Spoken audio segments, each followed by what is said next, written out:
요즘 경험비 때문에 밤잠을 설치시나요? 연금은 줄어드는데 물가는 치솟고 자녀들 뒷바라지 하느라 노후 자금이 바닥나진 않으셨나요? 저는 올해 68살 전직 간호사 김영숙입니다. 30년간 성실히 일해서 강남 아파트도 있었는데 지금은 어떻게 살고 있는지 아세요? 월세 80만 원짜리 원룸에서 하루하루 버티고 있습니다. 저는 집 2채를 가진 성공한 투자자였는데 어떻게 이렇게 됐을까요? 동료가 신축 아파트 갭 투자로 돈 벌었다는 말 한마디에 현혹됐던 게 시작이었습니다. 15억짜리 아파트를 전세 10억에 대출 5억이면 내 돈 없이도 살 수 있다는 말이 그렇게 달콤하게 들렸는데 지금 생각하면 정말 어리석었죠.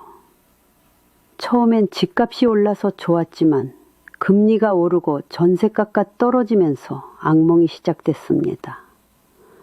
매달 대출이자 400만 원을 감당 못해서 결국 30년 살던 집까지 팔았는데 그것도 모자라서 지금은 신용불량자 직전입니다. 혹시 지금도 조금만 더 버티면 오를 거야 라고 생각하시나요? 제가 그 억울한 사연을 말씀드릴 테니 제발 끝까지 들어주세요. 올해 62살 김영숙입니다. 30년간 대학병원에서 간호사로 일했고 남편은 중견기업에서 부장으로 정년퇴직했죠. 우리에겐 강남 대치동에 30평 아파트가 있었습니다. 비록 지은 지 25년이 넘어 벽지가 갈라지고 보일러가 자주 고장났지만 그래도 대치동이라는 이름 하나만으로 든든했어요. 2023년 봄, 은퇴를 앞두고 있던 저는 막막했습니다. 매달 들어오던 월급 450만 원이 끊긴다는 게 이렇게 무서울 줄은 몰랐거든요. 국민연금과 남편연금을 합쳐도 280만 원, 퇴직금은 1억 2천만 원이었지만 그것도 언젠가는 바닥날 텐데 병원 휴게실에서 커피를 마시던 어느 날 동료 박 간호사가 들뜬 표정으로 말했습니다. 선생님, 저 이번에 강북 신축 아파트 들어갔어요.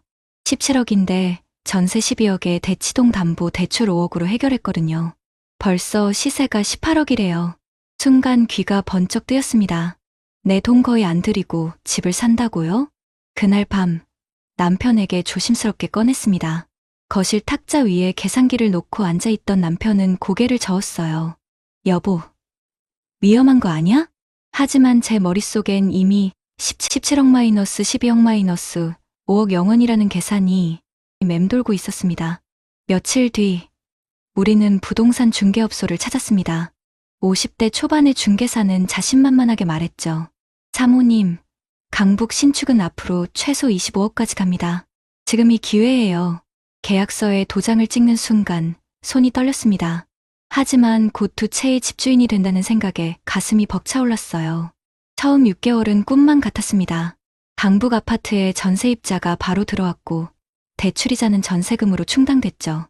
무엇보다 시세가 계속 올랐습니다. 18억, 19억, 20억. 병원 동료들과 점심을 먹을 때면 자연스럽게 부동산 얘기가 나왔어요. 영숙 선생님은 정말 안목이 있으셔. 저도 따라 들어갈 걸. 그런 칭찬이 달콤했습니다. 마치 제가 투자의 귀재라도 된 것 같았어요. 하지만 2024년 여름 분위기가 달라지기 시작했습니다. 뉴스에선 연일 금리 인상 소식이 나왔고 전세 수요가 줄어든다는 기사가 쏟아졌죠. 처음엔 대수롭지 않게 여겼습니다. 설마 우리까지야. 그런데 대출이자가 월 200만 원에서 300만 원으로 뛰었습니다. 전세금 이자 수익으로는 턱없이 부족했어요. 더 큰 문제는 2024년 겨울에 터졌습니다. 전세 세입자가 전화를 걸어왔어요. 사모님, 저희 이번에 집을 사려고 합니다. 보증금 12억 돌려주세요. 머리가 하얘졌습니다. 부동산을 돌아다녀 봤지만 전세가는 이미 7억까지 떨어져 있었어요. 5억을 우리가 메워야 한다는 뜻이었죠. 남편이 창백한 얼굴로 물었습니다.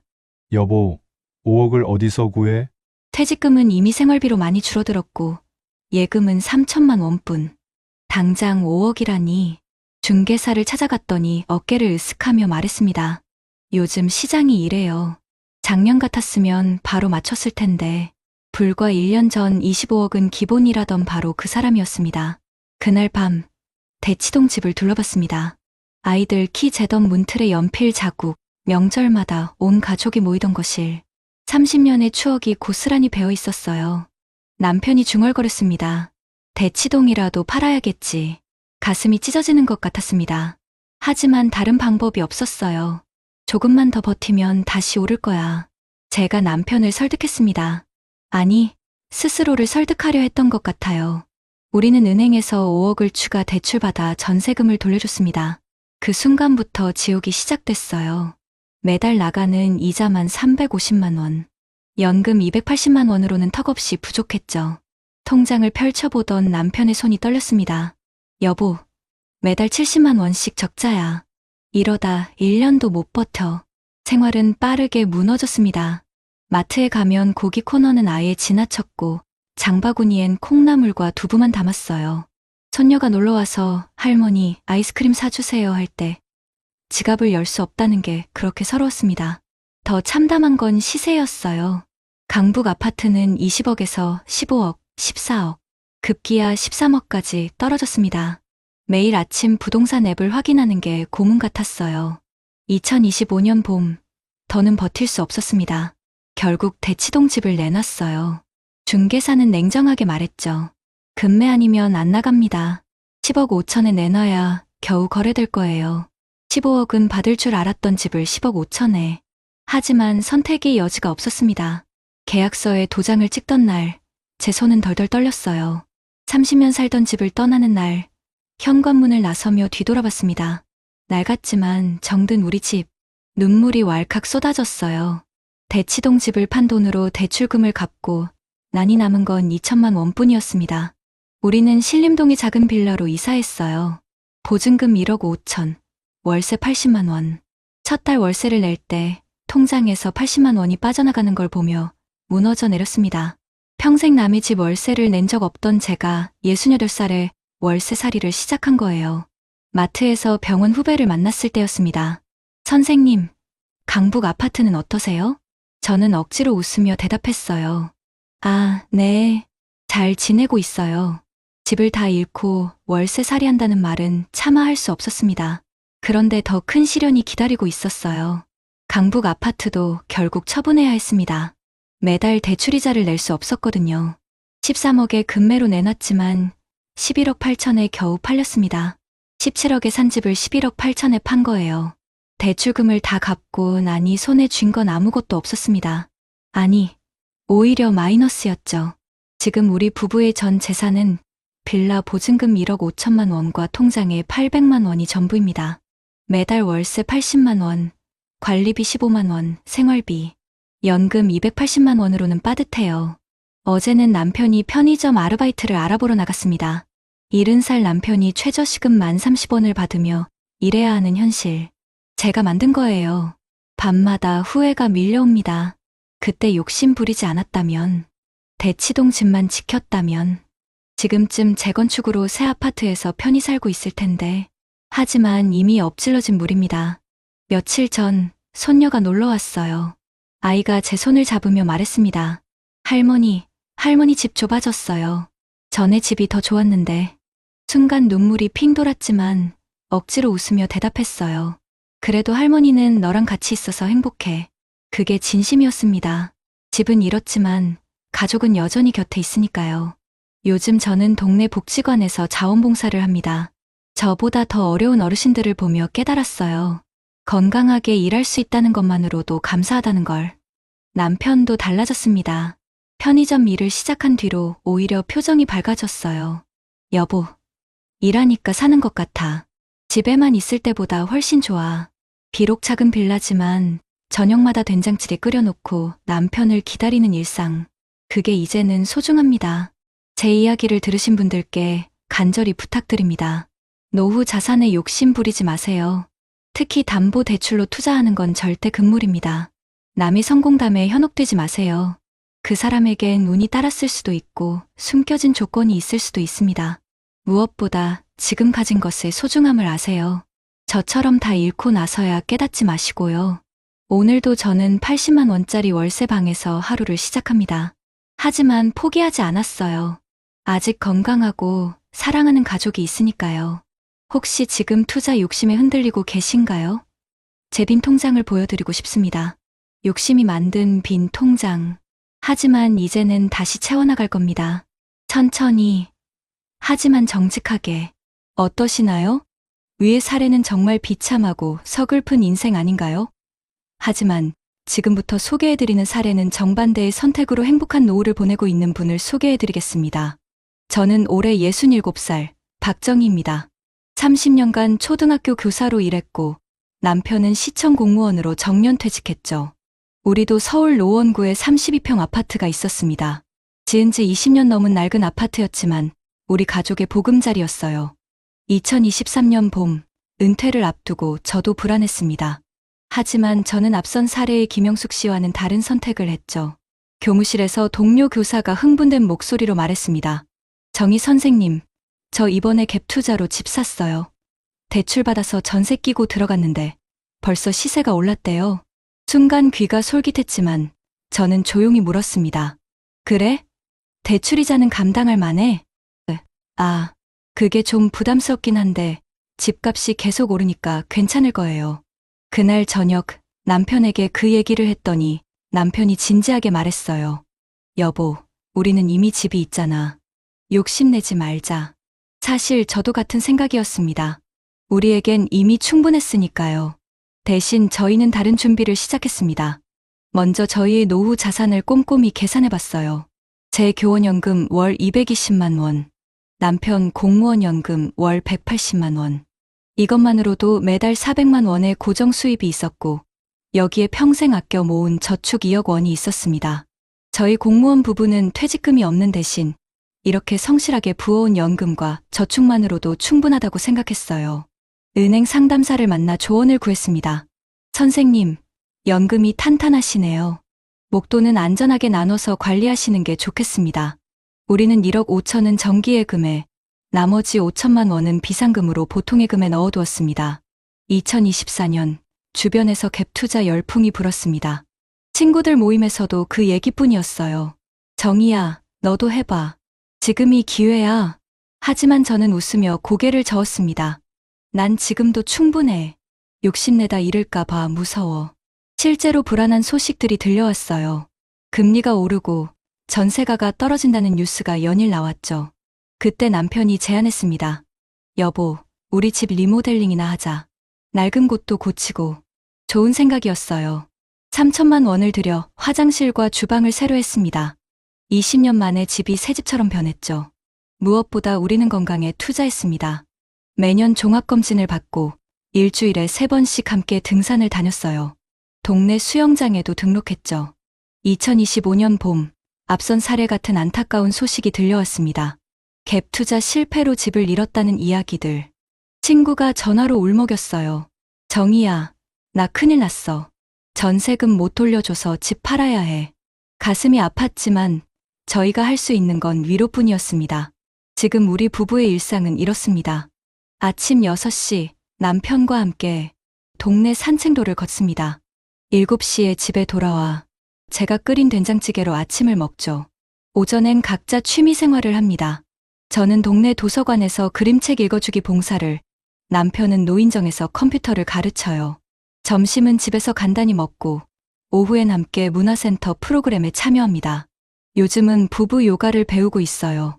한 달에 한 번은 자녀들이 손주들을 데리고 옵니다. 용돈도 넉넉히 주고 맛있는 것도 실컷 먹입니다. 할머니, 할아버지 최고. 손주들의 이 한마디가 얼마나 행복한지 몰라요. 저희는 분기마다 작은 여행을 떠납니다. 지난 봄에는 경주로 벚꽃 구경을 다녀왔고 여름엔 강릉 바다에서 며칠 쉬다 왔어요. 비싼 호텔은 아니지만 깨끗한 민박집에서 남편과 도란도란 이야기 나누는 시간이 참 소중합니다.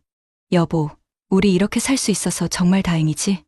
바다를 보며 남편이 제 손을 꼭 잡았습니다. 그 말 한마디에 모든 것이 담겨 있었어요. 물론 저희에게도 걱정거리는 있습니다. 2025년 들어 물가가 1.67%나 올랐다고 하니 장 보러 갈 때마다 한숨이 나올 때도 있어요. 하지만 월 400만 원의 연금은 든든한 버팀목이 되어줍니다. 아껴 쓰면 매달 50만 원 정도는 저축도 할 수 있어요. 어제는 갭 투자로 힘들어하는 친구를 만났습니다. 커피 한 잔 값도 부담스러워하는 친구를 보니 마음이 아파서 제가 밥을 샀습니다. 친구는 제게 말했어요. 정희야, 넌 그때 어떻게 그런 유혹을 이겨냈니? 정말 현명했어. 저는 그저 웃으며 말했습니다. 현명하긴 그냥 겁이 많았던 거지. 평생 성실하게 모은 돈을 한순간에 잃을까봐 무서웠어. 맞습니다.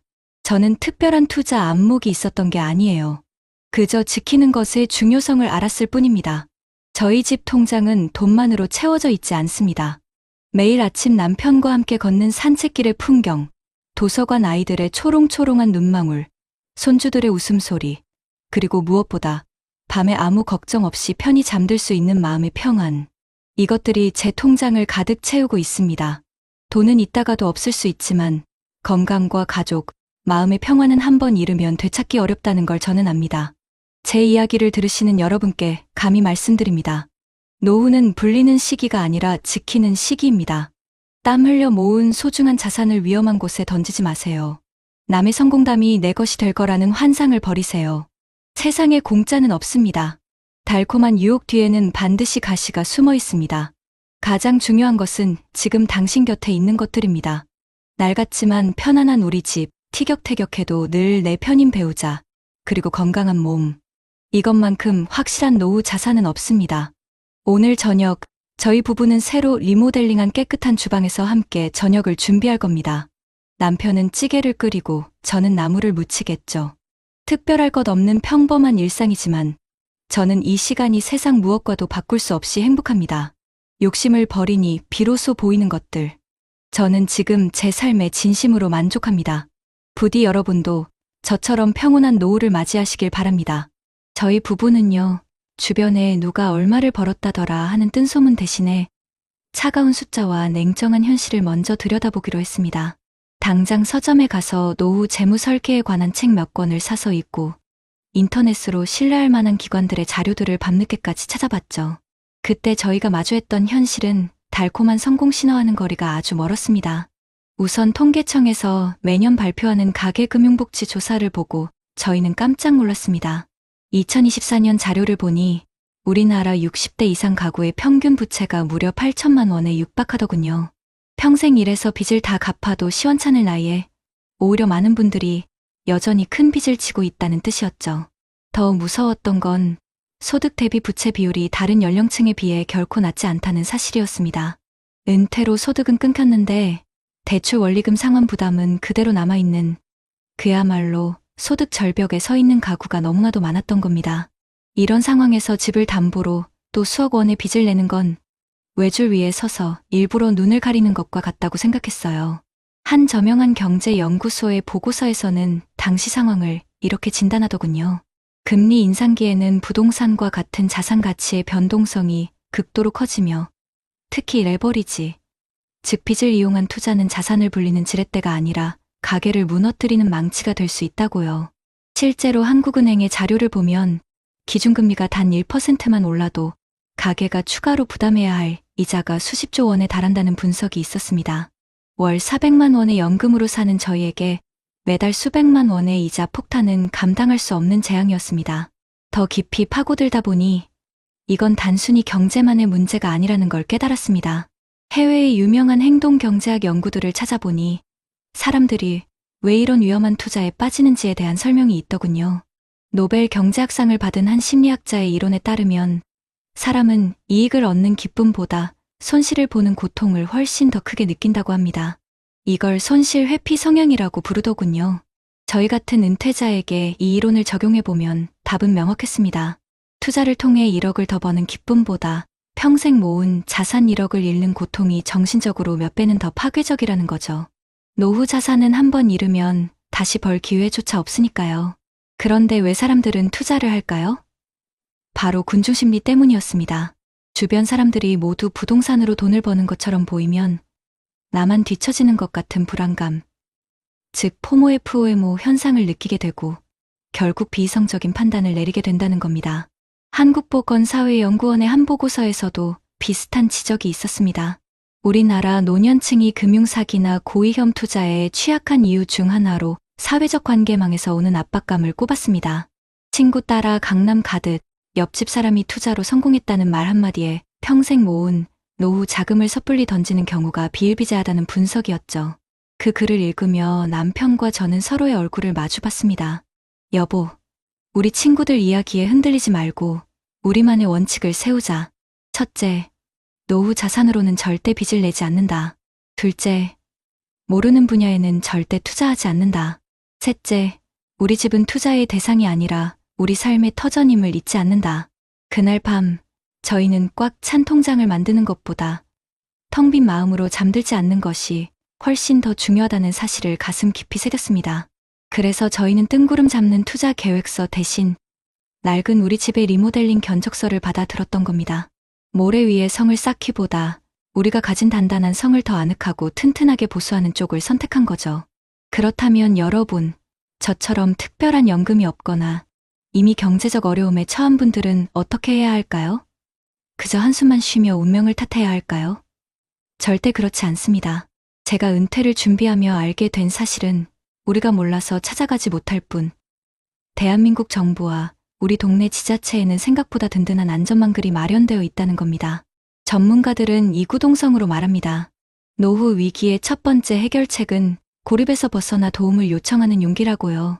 우선 빚이나 재무 문제로 밤잠을 설치는 분들이 계시다면 당장 서민금융진흥원의 문을 두드려 보세요. 이곳은 나라에서 운영하는 기관이라 광고나 상품 판매 걱정 없이 내 상황을 솔직하게 털어놓을 수 있는 곳입니다. 노후준비 종합상담을 신청하면 전문가가 1대1로 만나서 내 부채 상황을 분석해주고 이자를 줄일 수 있는 채무 조정 방법이나 정부의 저금리 대출 상품을 연결해줍니다. 혼자 끙끙 앓으면 절망밖에 보이지 않지만 전문가와 함께 재무 계획을 다시 세우면 아직 길이 있구나 하는 희망을 찾을 수 있습니다. 집 문제도 마찬가지입니다. 저처럼 낡았지만 소중한 내 집 한 채가 전 재산인 분들이 많으시죠. 이 집을 담보로 위험한 투자를 할 게 아니라 나라에서 보증하는 주택연금 역저당을 활용하는 것이 현명한 방법입니다. 만 55세 이상이면 내 집에 평생 살면서 집값을 담보로 매달 연금을 받을 수 있는 제도죠. 한 재무 전문가는 자녀에게 집을 물려주려는 생각 때문에 노후를 빈곤하게 보내는 것이야말로 자녀에게 가장 큰 마음의 짐을 안겨주는 것이라고 강조합니다. 부모가 안정된 노후를 보내는 것이야말로 최고의 상속이라는 뜻이죠. 또한 각 구청마다 있는 주거안심종합센터에 방문하면 전월세 보증금 문제에 대한 법률 상담을 무료로 받거나 저렴한 공공임대주택 정보를 얻을 수도 있습니다. 이런 정보 하나가 절망의 끝에서 우리를 건져 올리는 동아줄이 될 수 있습니다. 이러한 노력은 비단 우리나라만의 고민이 아닙니다. 우리보다 먼저 초고령 사회를 맞이한 해외 국가들의 사례를 보면 더 다양한 해법을 찾을 수 있습니다. 예를 들어 일본에는 지역 포괄지원센터 디바오코어주연센터라는 곳이 전국 모든 지자체에 설치되어 있습니다. 이곳은 어르신들의 만능 해결사 같은 곳이에요. 재무 상담은 물론 건강, 복지, 법률 문제까지 한 곳에서 종합적으로 상담하고 해결책을 찾아줍니다. 어르신 한 분이 고립되지 않도록 지역사회가 촘촘한 그물망이 되어주는 거죠. 독일의 사례는 더욱 인상적입니다. 다세대 공존주택이라는 주거 모델이 활성화되어 있는데요. 한 건물에 노년층과 젊은 부부, 아이들이 함께 어울려 사는 방식입니다. 어르신들은 저렴한 주거비로 안정적인 생활을 하고 맞벌이 부부의 아이들을 돌봐주며 활력을 얻습니다. 젊은 세대는 육아 부담을 덜고 아이들은 자연스럽게 어른을 공경하는 법을 배우죠. 이렇게 세대가 서로의 부족함을 채워주며 외로움과 경제적 어려움을 함께 극복하는 모습은 우리 사회가 나아가야 할 방향을 보여줍니다. 결국 핵심은 이것입니다. 혼자 해결하려 하지 않는 것, 그리고 욕심을 내려놓는 것. 정부와 지자체의 정책들은 든든한 울타리입니다. 하지만 그 울타리 안으로 들어가는 첫걸음은 바로 우리 자신이 떼어야 합니다. 지금 당장 스마트폰으로 여러분이 사시는 동네의 구청이나 행정복지센터 홈페이지에 들어가 보세요. 어르신 지원 메뉴만 눌러봐도 우리가 몰랐던 수많은 정보들이 있을 겁니다. 위험한 투자 설명회 대신 나라에서 운영하는 금융복지상담센터의 문을 두드리세요. 여러분의 평온한 저녁이 불확실한 대박의 꿈보다 훨씬 더 소중합니다. 부디 그 평온함을 지켜내시길 진심으로 바랍니다. 한평생 허리 굽혀 무엇을 주었나 돌아보니 어떤 이는 모래알을 쥐었다가 바람에 흩날리고 어떤 이는 작은 온기를 품었다가 마음을 데웁니다. 욕심이란 이름의 씨앗은 가시덤불을 키워내고 만족이란 이름의 씨앗은 그늘 짙은 나무를 키웁니다. 황혼의 문턱에서 텅 빈 통장이 아닌 꽉 찬 마음을 남기는 삶, 그것이 우리가 평생토록 가꿔야 할 진짜 행복이었습니다. 오늘 우리는 리 씨처럼 너무나 다른 두 분의 삶을 만났습니다. 한 분은 조금만 덜하는 한순간의 욕심에 평생을 바쳐 쌓아 올린 성을 한꺼번에 잃어버렸습니다. 그분이 잃은 것은 단순히 집 두 채와 돈이 아니었습니다. 평생 성실하게 살아왔다는 자부심, 남편 앞에서 당당했던 아내의 미소, 그리고 손주에게 아이스크림 하나 마음껏 사주지 못하는 할머니의 서러운 마음이었습니다. 차가운 월세방에서 밤마다 되새기는 메아리 없는 후회는 빈 통장보다 더 아프게 그분의 가슴을 파고들었을 겁니다. 하지만 다른 한 분은 이만하면 충분하다는 작은 만족을 선택했습니다. 남들이 더 높은 곳을 향해 달려갈 때 그분은 곁에 있는 남편의 손을 잡고 낡은 집을 쓸고 닦았습니다. 그분의 통장은 돈이 아니라 남편과 함께 걷는 아침 산책길의 풀냄새와 손주들의 제잘거리는 웃음소리, 그리고 어떤 걱정도 없이 깊이 잠들 수 있는 밤의 고요함으로 가득 차 있었습니다. 그분은 돈으로 살 수 없는 세상 가장 값진 부자가 되셨던 겁니다. 사랑하는 우리 어머님, 아버님, 지금 여러분의 손에는 무엇이 쥐어져 있나요? 혹시 바람에 흩날릴 모래알을 더 끌어모으기 위해 곁에 있는 소중한 온기를 놓치고 있지는 않으신가요? 괜찮습니다. 아직 늦지 않았습니다. 우리는 오늘 두 분의 삶을 통해 배웠습니다. 행복은 더 많은 것을 가져서 얻는 것이 아니라 지금 내 곁에 소중한 것들을 지켜내는 일이라는 것을요. 부디 주름진 서로의 손을 더 따뜻하게 잡아주시고 당신이 있어서 다행이야라는 말을 아끼지 마세요. 가장 훌륭한 노후 준비는 1억 원짜리 주식이 아니라 1분이라도 더 나누는 진심 어린 대화입니다. 가장 안전한 투자는 부동산이 아니라 서로의 건강을 살피는 따뜻한 관심입니다. 오늘 밤 잠자리에 드시기 전 거울 속 당신의 얼굴을 한번 들여다보세요. 그 얼굴에 새겨진 깊은 주름 하나하나가 당신이 얼마나 치열하게 살아오셨는지를 말해주고 있습니다. 자식들을 위해, 가정을 위해 평생을 바친 당신의 고귀한 삶에 고개 숙여 존경을 표합니다. 평생 고생 많으셨습니다. 정말 애쓰셨습니다.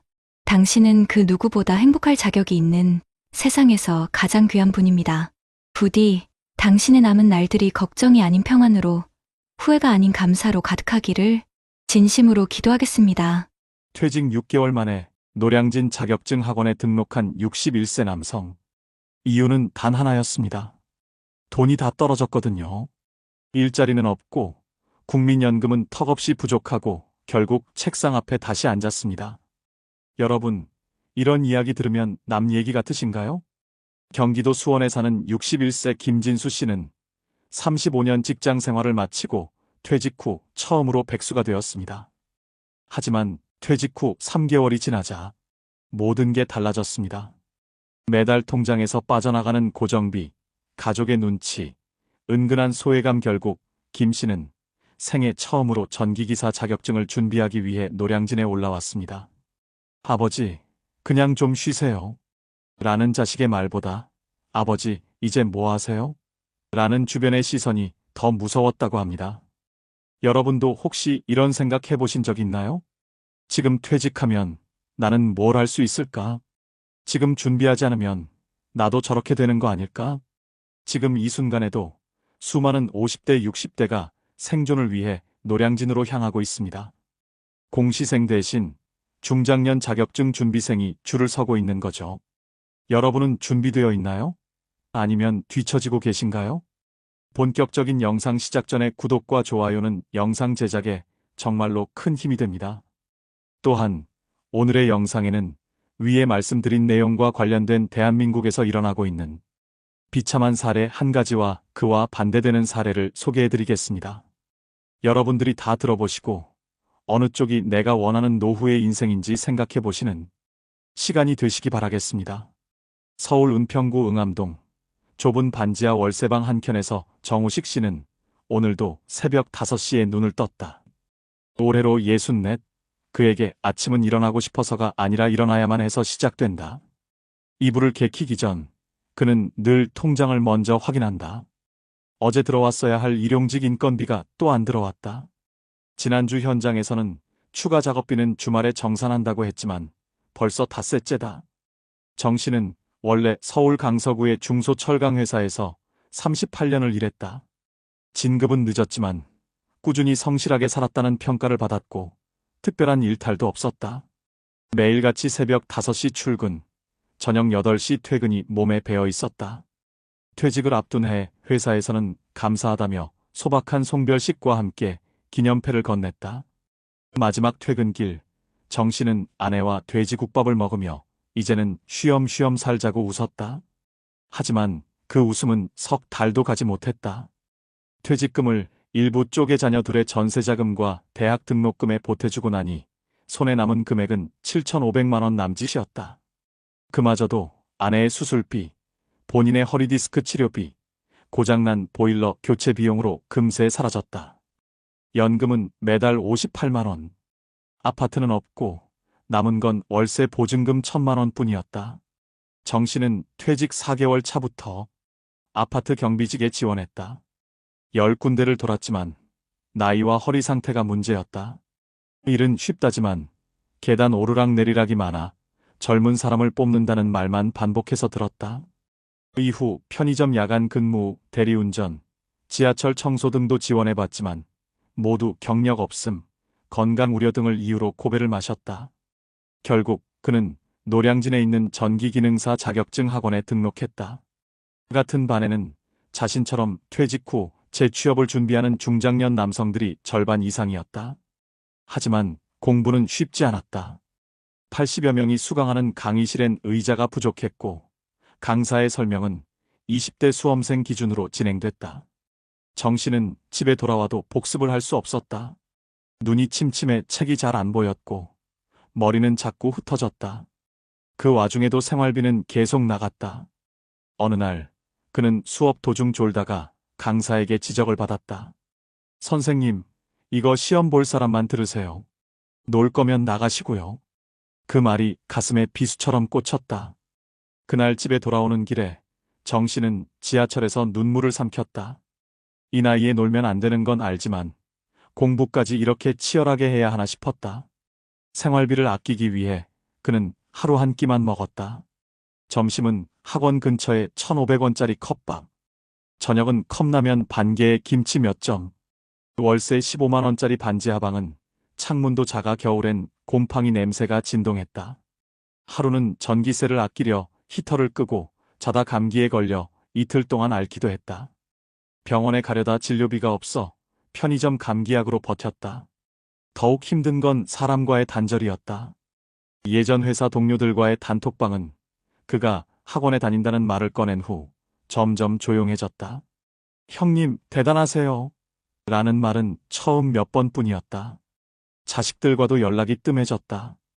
아빠, 그 나이에 왜 자격증을 따요? 그냥 쉬세요. 라는 말에 그는 대답하지 못했다. 쉬는 게 아니라 못 쉬는 거라는 걸 자식은 이해하지 못했다. 자격증 시험은 2번 떨어졌다. 첫 시험에선 실기 도중 장갑을 벗는 걸 깜빡했고 2번째는 시력 때문에 도면을 잘못 읽었다. 3번째 시험은 여름, 체감온도 35도. 땀에 젖은 셔츠와 낡은 운동화를 신고 다시 고사장에 들어갔다. 시험을 마치고 돌아오는 길, 정 씨는 편의점 앞 의자에 앉아 한참을 멍하니 앉아 있었다. 손에는 음료 하나 들려있지 않았지만 그는 그날 처음으로 그래도 끝까지 해보자는 생각이 들었다고 한다. 그리고 그로부터 2달 뒤 그는 자격증을 취득했다. 하지만 기뻐할 틈도 없었다.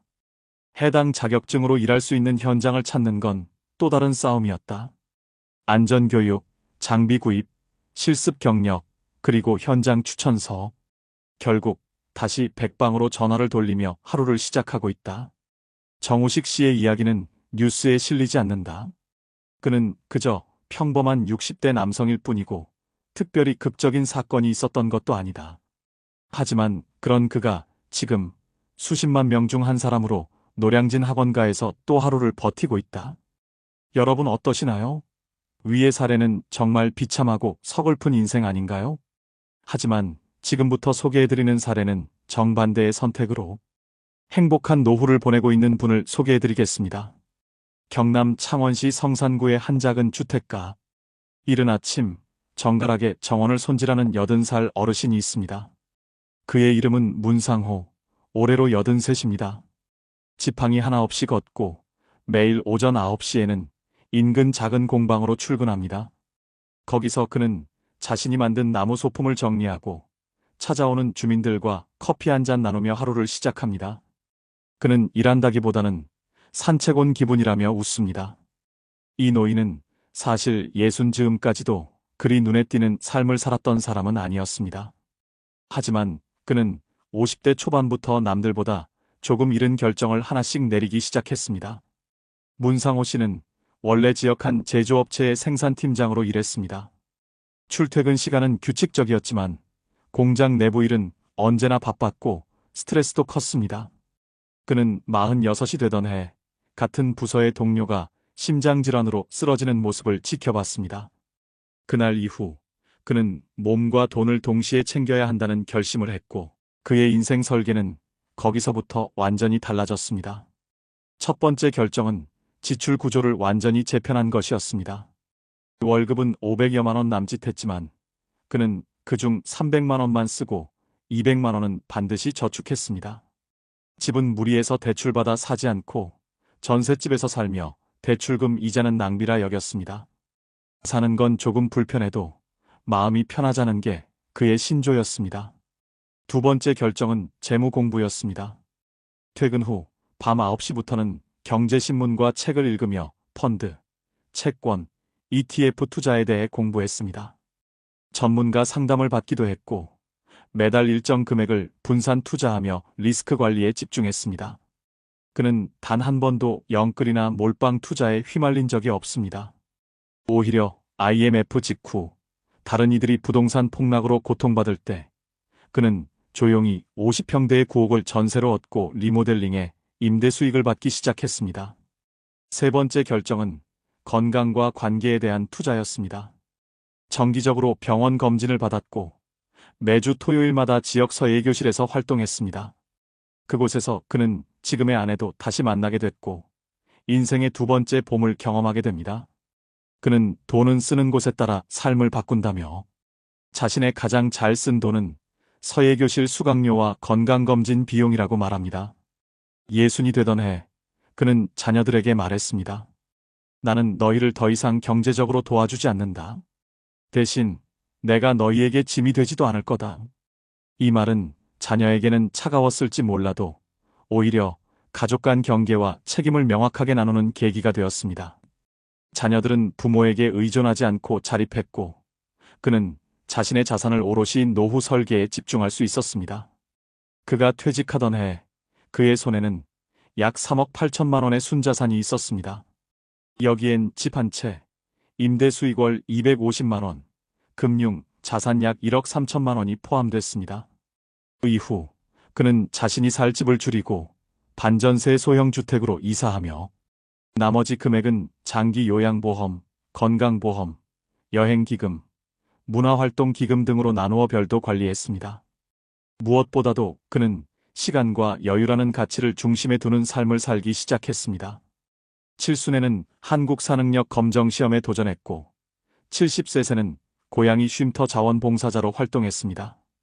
80이 넘은 지금은 월 200만 원 정도의 임대 수익과 25만 원 정도의 연금, 소액금융 자산에서 나오는 이자만으로도 생활에 전혀 무리가 없습니다.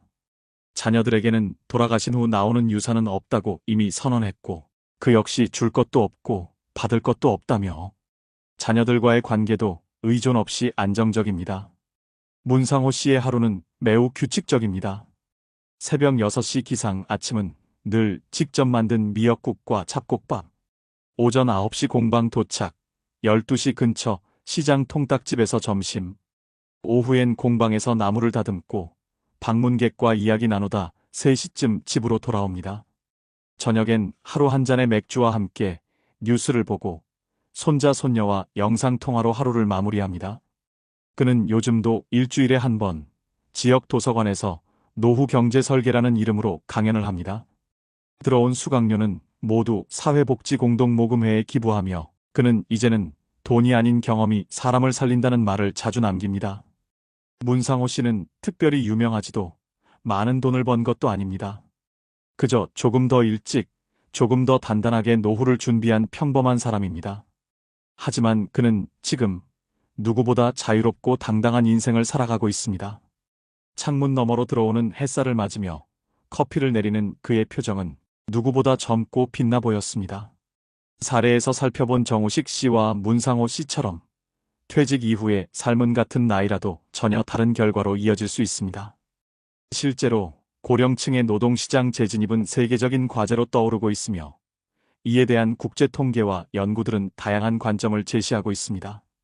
경제협력개발기구 OECD의 2024년 보고서에 따르면 한국의 고령층 고용률은 약 65%로 회원국 평균보다 높은 편이지만 고용의 질이 매우 낮은 수준으로 나타났습니다. 단순 노무직 비중이 높고 비정규직이나 일용직으로 재취업하는 경우가 절반을 넘는다고 합니다. 이는 곧 노후에도 일해야 하는 사회는 형성되었지만 그 일이 삶의 안정성과 존엄을 보장해주지 못하고 있다는 현실을 의미합니다. 반면 퇴직 전 미리 준비된 기술이나 자격을 갖춘 사람들은 상대적으로 재취업의 문이 더 넓게 열려 있는 것으로 나타났습니다. 유럽연합 고령인구 일자리 전략 보고서에 따르면 고령 근로자가 새로운 자격을 취득했을 때 취업률은 평균보다 약 25%가 높아졌고 연속 고용 기간 역시 약 2년 이상 길어졌습니다. 특히 독일과 북유럽 국가들은 50대 이후 국민들에게 재교육 및 직무 전환 과정을 제공하고 있으며 그에 따른 노동 참여율 개선 효과가 명확하게 나타나고 있습니다. 미국에서는 퇴직 후 경력 전환을 위해 자격증을 취득한 고령자들이 기존 직군보다 60에서 100% 높은 수입을 기록한 사례가 다수 보고되고 있는데 이는 단순히 일하는 노인이 아닌 준비된 시니어로서의 가치가 경제적으로 평가되고 있다는 의미입니다. 또 하나 눈여겨볼 점은 고령층의 정신적 건강과 사회적 고립 문제입니다. 세계보건기구 WHO 고령사회 보고서에 따르면 노후에 자율성과 역할감을 유지한 이들은 그렇지 못한 집단에 비해 우울증 발생률이 절반 이하로 낮았고 의료비 지출도 평균적으로 30% 가까이 줄었다고 합니다. 실제로 학원이나 자격증 교육 과정을 통해 또래와의 관계를 이어간 사람들은 정서적 안정감은 물론 삶의 활력도 함께 높였다는 분석이 이어지고 있습니다. 중요한 건 단순히 자격증을 따야 한다가 아니라 자신에게 맞는 직무 역량을 미리 탐색하고 지속 가능한 삶의 구조를 계획하는 데 있습니다. 전문가들은 말합니다. 지금의 50대와 60대는 퇴직이 끝이 아니라 인생 후반전을 준비할 수 있는 유일한 시기이며 이 시기를 어떻게 보내느냐에 따라 70대 이후의 삶은 완전히 달라진다고요.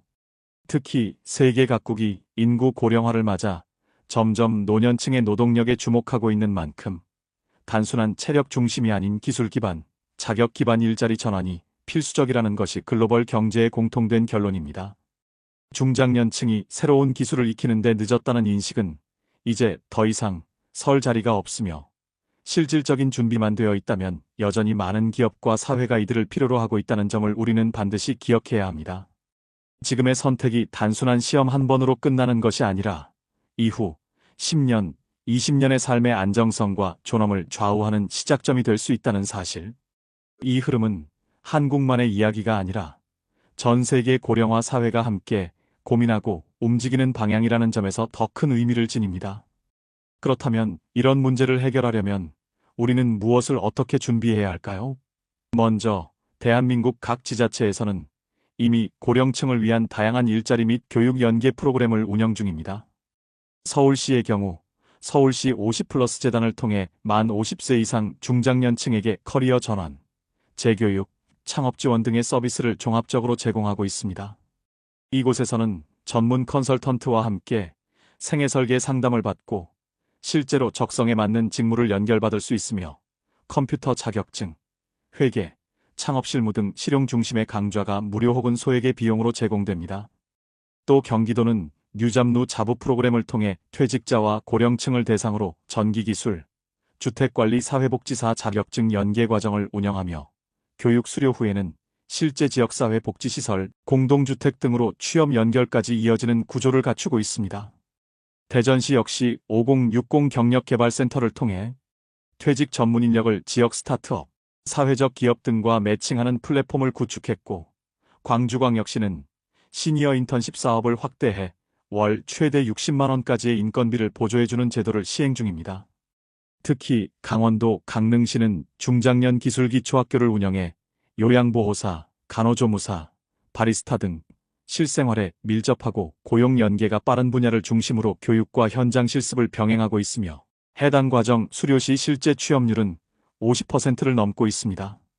이처럼 전국 각 지역은 고령층의 일자리 연결을 단순한 구호가 아닌 실제 프로그램으로 움직이고 있으며 본인의 의지만 있다면 누구든 참여가 가능한 구조입니다.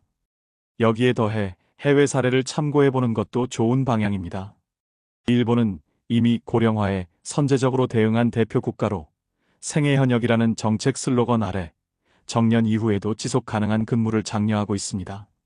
특히 지방자치단체와 연계해 만든 지역 활성화 협동조합 프로그램은 은퇴한 고령층이 지역 관광, 농업, 교육 분야에서 자신이 쌓아온 경험을 활용하도록 유도하며 이들이 받는 보상은 경제적 수익뿐 아니라 공동체 소속감 회복에도 크게 기여하고 있습니다.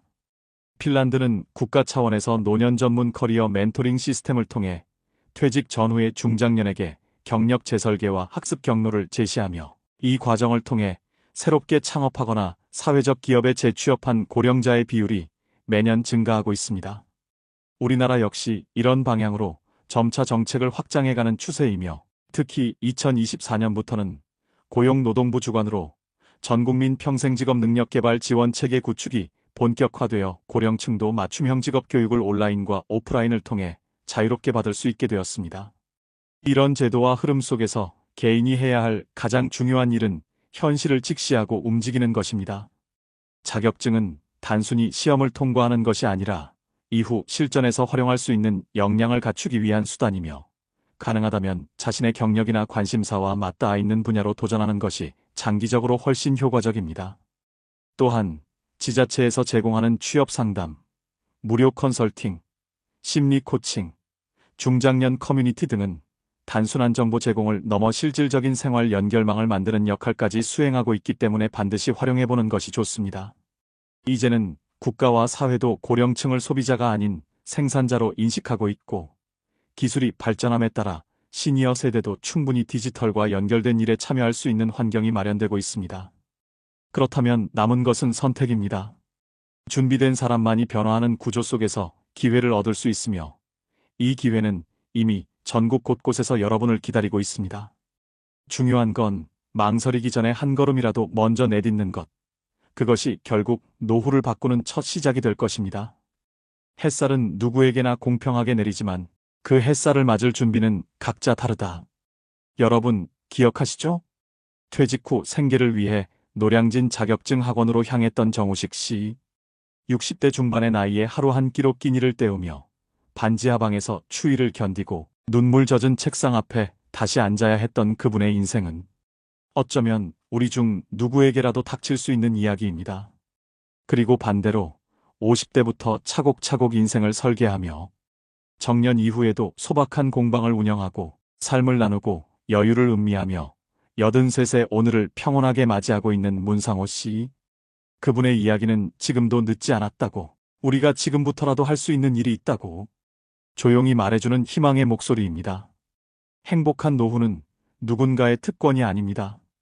계획하지 않으면 무너지는 것이고 준비하면 지켜낼 수 있는 것입니다. 정우식 씨는 분명 고통 속에서도 포기하지 않았습니다. 문상호 씨는 조금 더 일찍부터 자신의 삶을 단단히 그려나갔습니다.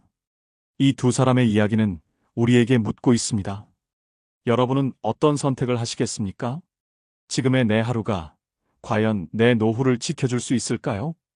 이제 우리가 해야 할 일은 단순합니다. 작은 정보 하나라도 더 알고 한 걸음이라도 먼저 움직이며 스스로의 삶을 다시 설계해보는 용기를 내는 것입니다. 지금의 선택이 10년 후 당신의 눈물을 고통이 아닌 감사의 눈물로 바꿔줄 수 있습니다. 끝까지 함께 해주셔서 감사합니다. 여러분의 노후가 언제나 따뜻하고 단단하길 진심으로 응원하겠습니다. 여러분, 혹시 이런 뉴스 보셨나요? 60대 주부가 남편 몰래 퇴직금과 노후 자금을 모두 털어 상가에 투자했다가 하루아침에 모든 걸 잃었다는 이야기요.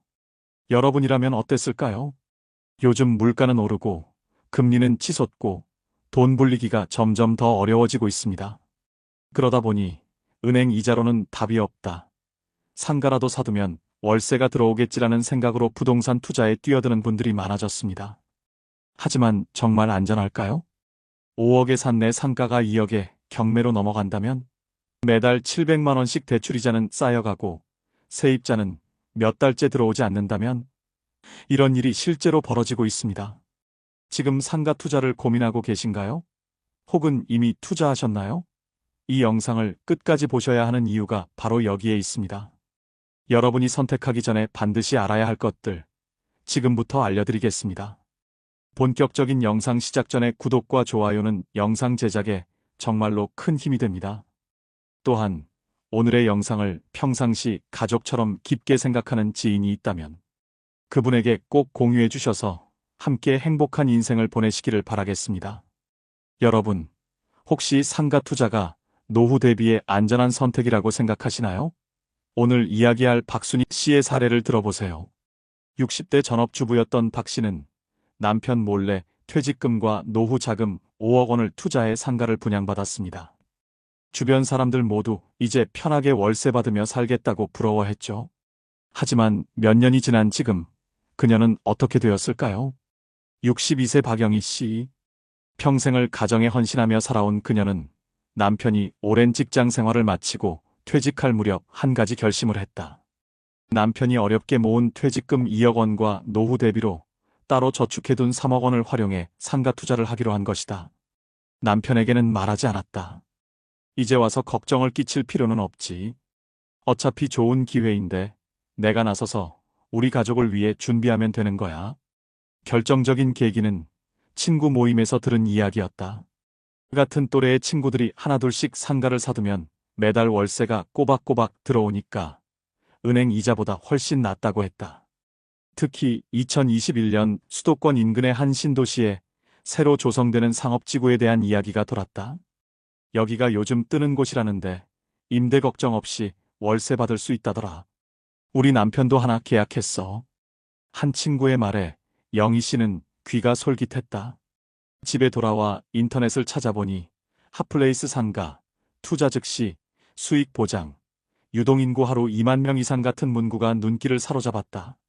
며칠 뒤 영희 씨는 직접 홍보관을 찾았다. 분양 상담사는 자신감 넘치는 목소리로 말했다. 여기 상가는 입지 조건이 워낙 좋아서 임차인이 줄을 서서 들어올 겁니다. 지금 계약하시면 한 달 안에 임대 맞춰드릴 수 있어요. 불안했던 마음이 사라졌다. 상담사는 상가 투자 성공 사례도 소개했다. 보세요. 지난번 땡땡땡역 인근 상가도 처음엔 반신반의했는데 지금은 시세가 2배로 뛰었어요. 임대료도 계속 오르고 있고요. 이건 기회입니다. 상담을 마치고 나오면서 영희 씨는 결심했다. 기회는 놓치는 사람이 바보지.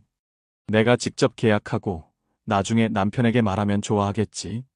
그렇게 영희 씨는 자신이 모아둔 돈 5억 원을 전부 넣어 1층 상가를 계약했다. 계약 당시 받은 분양 안내서에는 임차인 매칭 보장, 고급 브랜드 입점 예정, 1년 내 시세 30% 상승 예상이라는 문구가 선명하게 적혀 있었다. 계약 후 몇 달이 지나자 영희 씨는 이상한 낌새를 느꼈다. 임차인 매칭 보장이라던 상가는 여전히 텅 비어 있었다. 분양업체에 문의하자 조금만 기다리시면 다 들어올 겁니다. 요즘 경기가 어려워서 그렇지 금방 좋아질 거예요. 라는 답변이 돌아왔다. 하지만 시간이 지나도 변화는 없었다.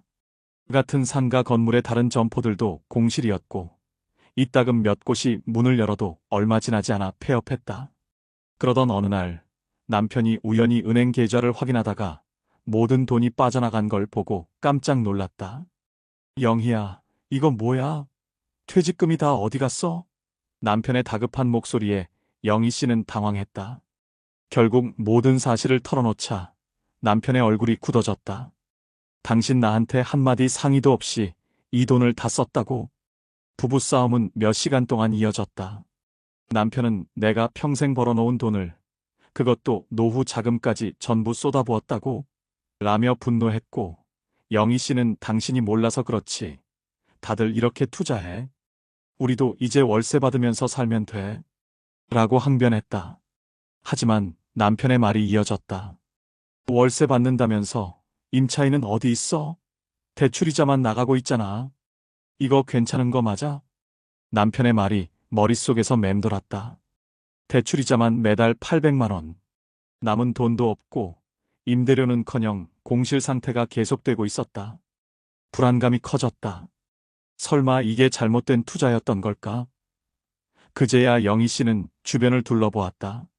분양받았던 상가는 반 이상이 비어 있었고 몇몇 점포들은 임대료를 감당하지 못해 다시 공실이 됐다. 같은 건물의 투자자들이 모인 단톡방에서는 이제라도 손절해야 하나? 나는 대출이자 감당이 안 돼서 경매 신청할까 고민 중이라는 글이 끊임없이 올라왔다. 그렇게 2년이 흘렀다. 영희 씨가 매달 대출이자를 막기 위해 생활비를 줄이고 남편과의 관계는 점점 악화되었다. 대출을 갚기 위해 소소한 취미 생활도 끊어야 했고 친구 모임도 갈 수 없었다.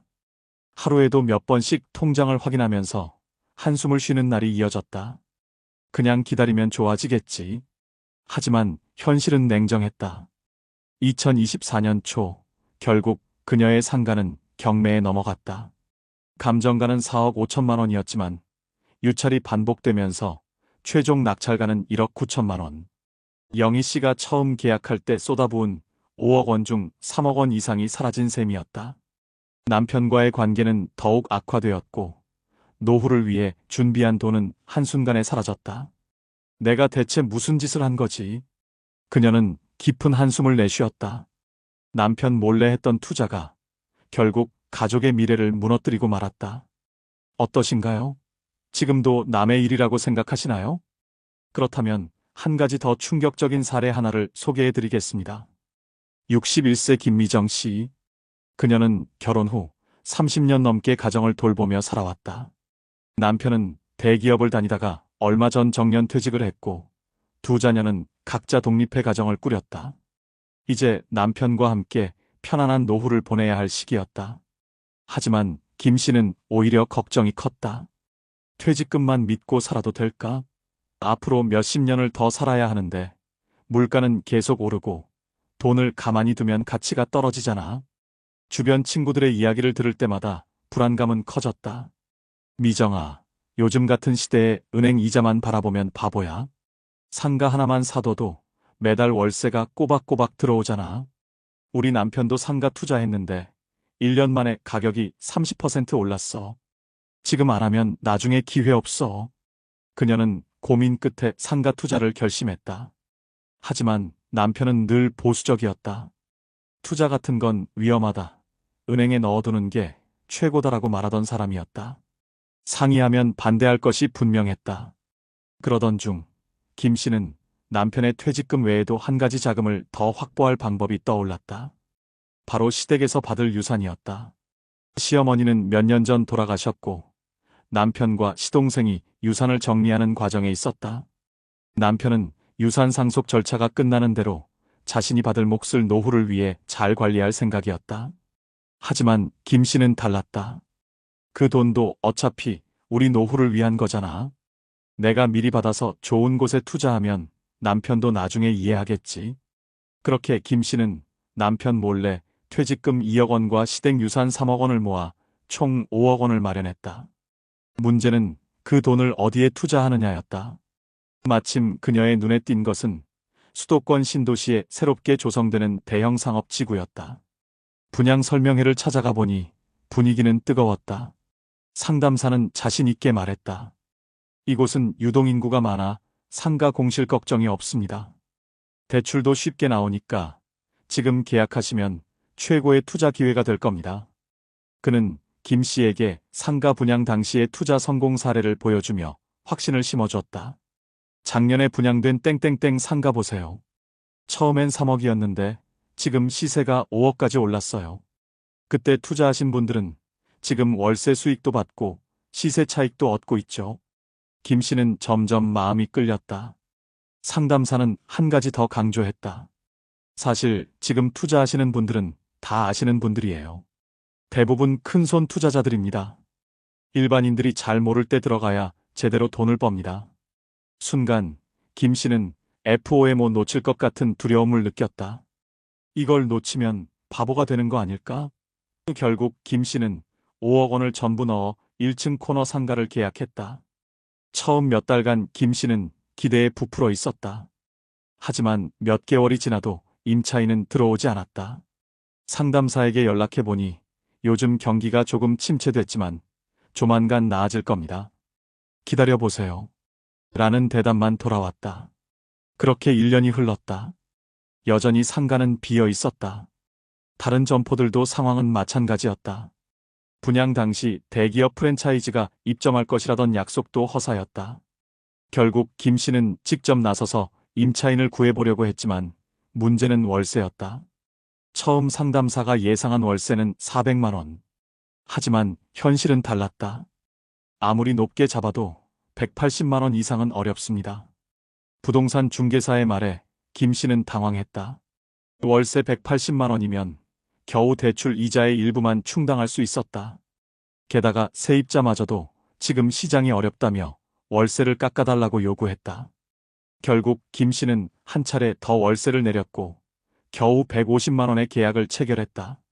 그러던 어느 날 남편이 우연히 통장을 확인하다가 거액의 돈이 빠져나간 걸 발견했다. 미정아, 이게 뭐야? 우리 퇴직금이 다 어디 갔어? 김 씨는 순간 머릿속이 하얘졌다. 결국 모든 사실을 고백했다. 남편은 경악하며 소리쳤다. 당신 내 퇴직금이랑 우리 부모님 유산까지 다 상가에 넣었다고? 남편은 믿을 수 없다는 표정이었다.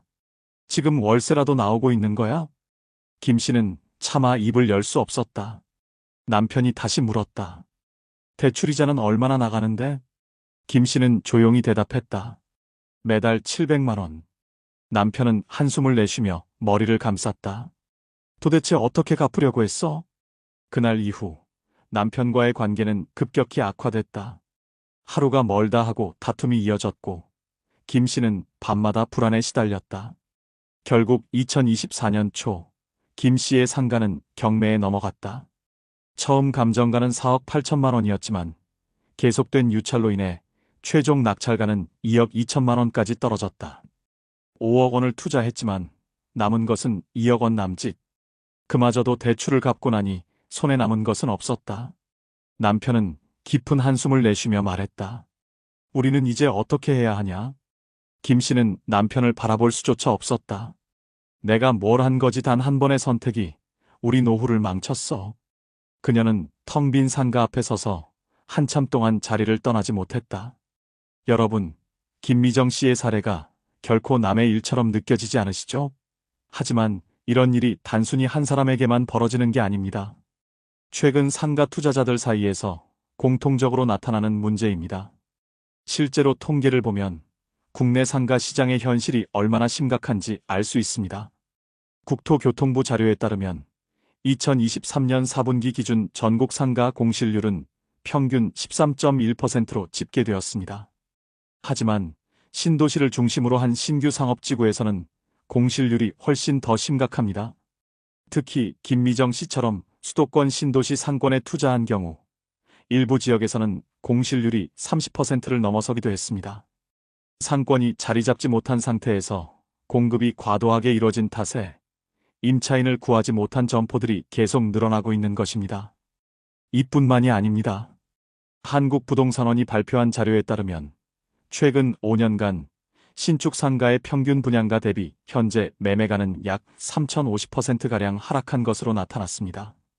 김미정 씨가 분양받았던 신도시 상가처럼 초기 기대와 달리 시장에서 가치가 급락하는 사례가 빈번하게 발생하고 있는 겁니다. 특히 수도권 외곽의 신도시는 거주 인구가 증가하기 전에 상업시설이 과잉 공급되는 경우가 많아 실제로 상권이 형성되기도 전에 투자자들이 큰 손실을 보고 있습니다. 전문가들은 이런 현상이 단순한 일시적 침체가 아니라고 경고합니다. 한 부동산 시장 분석가는 이렇게 말합니다. 신도시 상업시설의 가장 큰 문제는 공급 과잉과 임대 수요의 불균형입니다. 투자자들은 사람이 몰릴 것이다라는 기대감으로 선투자를 하지만 실제로 유입되는 인구가 예상보다 적거나 상권 형성이 늦어지면서 투자 수익이 나오지 않는 경우가 많습니다. 이 과정에서 대출을 낀 투자자들은 심각한 재정적 압박을 받을 수밖에 없습니다. 김미정 씨처럼 고정적인 월세 수입을 기대하고 상가를 분양받았다가 수년 동안 임차인을 구하지 못하는 투자자들이 속출하고 있는 이유입니다. 게다가 금리 인상도 상가 투자자들에게 치명적인 영향을 주고 있습니다.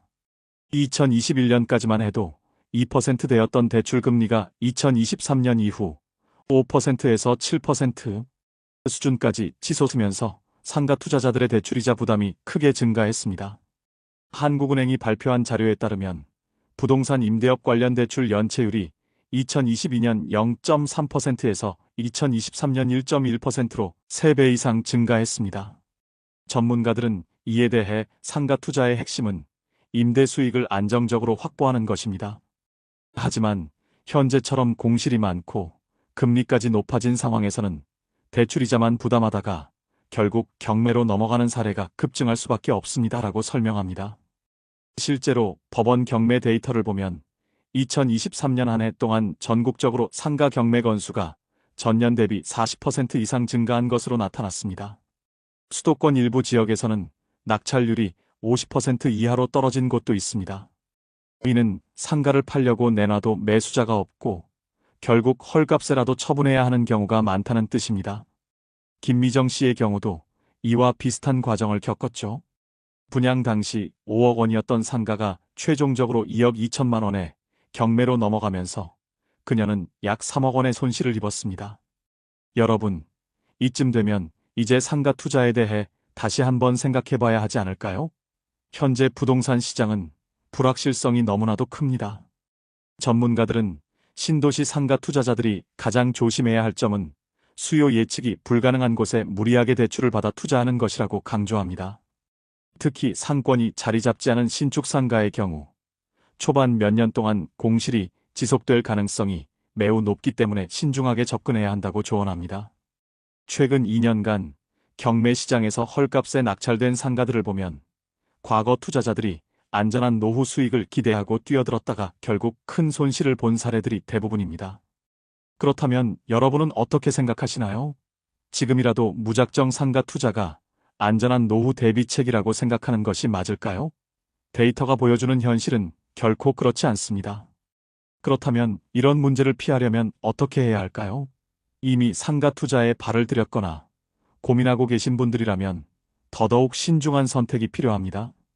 전문가들은 지금 같은 시장에서는 무조건적인 부동산 투자가 아닌 보다 현실적인 재정 관리가 필요하다고 조언합니다. 상가 투자 대신 실질적으로 노후를 대비할 수 있는 대안을 찾는 것이 중요합니다. 첫째, 내 돈을 지키는 투자에 집중해야 합니다. 전문가들은 노후 대비를 위한 가장 안정적인 방법으로 배당형 금융상품이나 연금형 투자 상품을 추천합니다. 예를 들어 정부가 운영하는 국민연금 외에도 개인연금, 연금저축, IRP 등을 활용하면 안정적인 노후 수익을 확보할 수 있습니다. 또한 일정 금액을 배당주 펀드나 채권형 상품에 분산 투자하면 리스크를 최소화하면서도 매년 일정한 수익을 기대할 수 있습니다. 최근엔 안정적인 배당주에 투자하는 배당 성장 ETF도 인기가 높아지고 있습니다. 상가 투자처럼 공실 위험을 감수할 필요 없이 꾸준한 현금 흐름을 만들어갈 수 있는 방법입니다. 둘째, 주거와 생활 복지를 연계한 노후 전략을 고려해야 합니다. 상가 투자가 실패할 경우 가장 큰 부담은 바로 거주 비용입니다. 하지만 최근 각 지자체에서는 노인들의 주거 안정과 생활 지원을 위한 다양한 정책을 시행하고 있습니다. 예를 들어 서울시는 어르신 임대주택 지원 프로그램을 통해 저렴한 임대주택을 공급하고 있으며 경기도는 노인 공동체 주거 지원 사업을 통해 독거 노인의 주거 부담을 줄이는 정책을 시행 중입니다. 또 행복주택과 같은 공공임대주택은 일정 소득 이하의 노인을 대상으로 저렴한 임대료로 제공되며 일부 지역에서는 노인 맞춤형 공동체 주거 공간도 조성되고 있습니다. 이런 정책들을 적극적으로 활용하면 불안정한 수익을 노리기보다 안정적인 주거 환경을 확보하는 것이 가능합니다. 셋째, 노후 소득을 보장할 수 있는 현실적인 일자리를 찾는 것도 좋은 방법입니다. 사실 많은 사람이 상가 투자를 선택하는 이유 중 하나가 매달 안정적인 수익을 얻기 위해서입니다. 하지만 임차인을 구하지 못하면 오히려 손해가 커지는 구조입니다. 최근 정부와 지자체에서는 고령층을 위한 다양한 일자리 사업을 운영하고 있으며 이와 관련된 지원금도 늘어나고 있습니다. 예를 들어 보건복지부에서는 시니어 인턴십 프로그램을 통해 60세 이상 고령자가 안정적으로 재취업할 수 있도록 지원하고 있으며 서울시와 부산시는 노인 일자리 지원센터를 운영하며 다양한 맞춤형 일자리를 연결해주고 있습니다. 또한 공공형 노인 일자리 사업을 통해 지역사회에서 활동할 수 있는 일자리 도서관 사서 보조, 공원관리, 행정보조 등도 제공하고 있습니다. 넷째, 지역사회 복지 프로그램을 활용하는 것도 좋은 방법입니다. 상가 투자가 잘못될 경우 재정적 부담뿐만 아니라 심리적인 압박도 상당히 커질 수 있습니다. 하지만 이를 극복할 수 있는 방법은 생각보다 많습니다. 현재 전국 각 지자체에서는 노인문화센터, 지역복지관, 건강관리 프로그램 등을 운영하며 노인들의 사회적 활동과 경제적 자립을 돕고 있습니다. 예를 들어 서울시는 어르신 건강 놀이터 프로그램을 통해 노인들이 무료로 체력 관리를 받을 수 있도록 지원하고 있으며 인천시는 노후 재무 컨설팅 프로그램을 통해 전문가와 함께 재정 계획을 세울 수 있도록 돕고 있습니다. 또한 지방자치단체에서는 노인 창업 지원 프로그램도 운영하며 소규모 창업을 원하는 시니어들에게 창업자금과 컨설팅을 지원하는 사업도 활발하게 진행 중입니다. 마지막으로 자산을 안전하게 관리하는 방법을 배우는 것이 필수적입니다. 사실 김미정 씨처럼 많은 분들이 금융 및 부동산 지식 없이 투자에 뛰어드는 경우가 많습니다. 하지만 재산을 불리는 것보다 더 중요한 것은 재산을 지키는 것입니다. 이를 위해 각 지자체와 금융기관에서는 노후 재정관리 교육 프로그램을 운영하고 있습니다. 예를 들어 한국재무설계원에서는 시니어 재무상담 서비스를 무료로 제공하며 금융감독원에서는 고령층 대상 금융교육을 정기적으로 진행하고 있습니다. 또 일부 은행에서는 노후 자산관리를 위한 연금 컨설팅 서비스를 제공하며 일정 금액 이상의 자산을 보유한 경우 개인 금융 컨설턴트를 배정해 체계적인 관리가 가능하도록 돕고 있습니다. 이런 프로그램들을 적극적으로 활용하면 리스크가 높은 투자보다는 현실적인 재무 계획을 세울 수 있습니다. 여러분, 우리가 노후를 대비하는 방법은 단순히 투자만이 아닙니다. 정부와 지자체에서는 이미 다양한 지원 프로그램을 운영하고 있으며 조금만 관심을 가지면 더 안정적이고 현실적인 방법으로 노후를 대비할 수 있습니다. 상가 투자는 실패할 경우 되돌리기 어려운 위험이 있지만 지금 소개해드린 방법들은 안정적이면서도 지속적인 노후 대비책이 될 수 있습니다.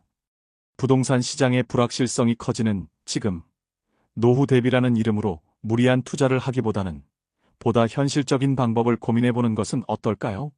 한때는 젊었고 꿈 많던 시절이 있었지. 손에 쥔 건 적어도 마음은 풍요로웠는데 이제는 숫자로 계산하는 날들이 더 많아졌네.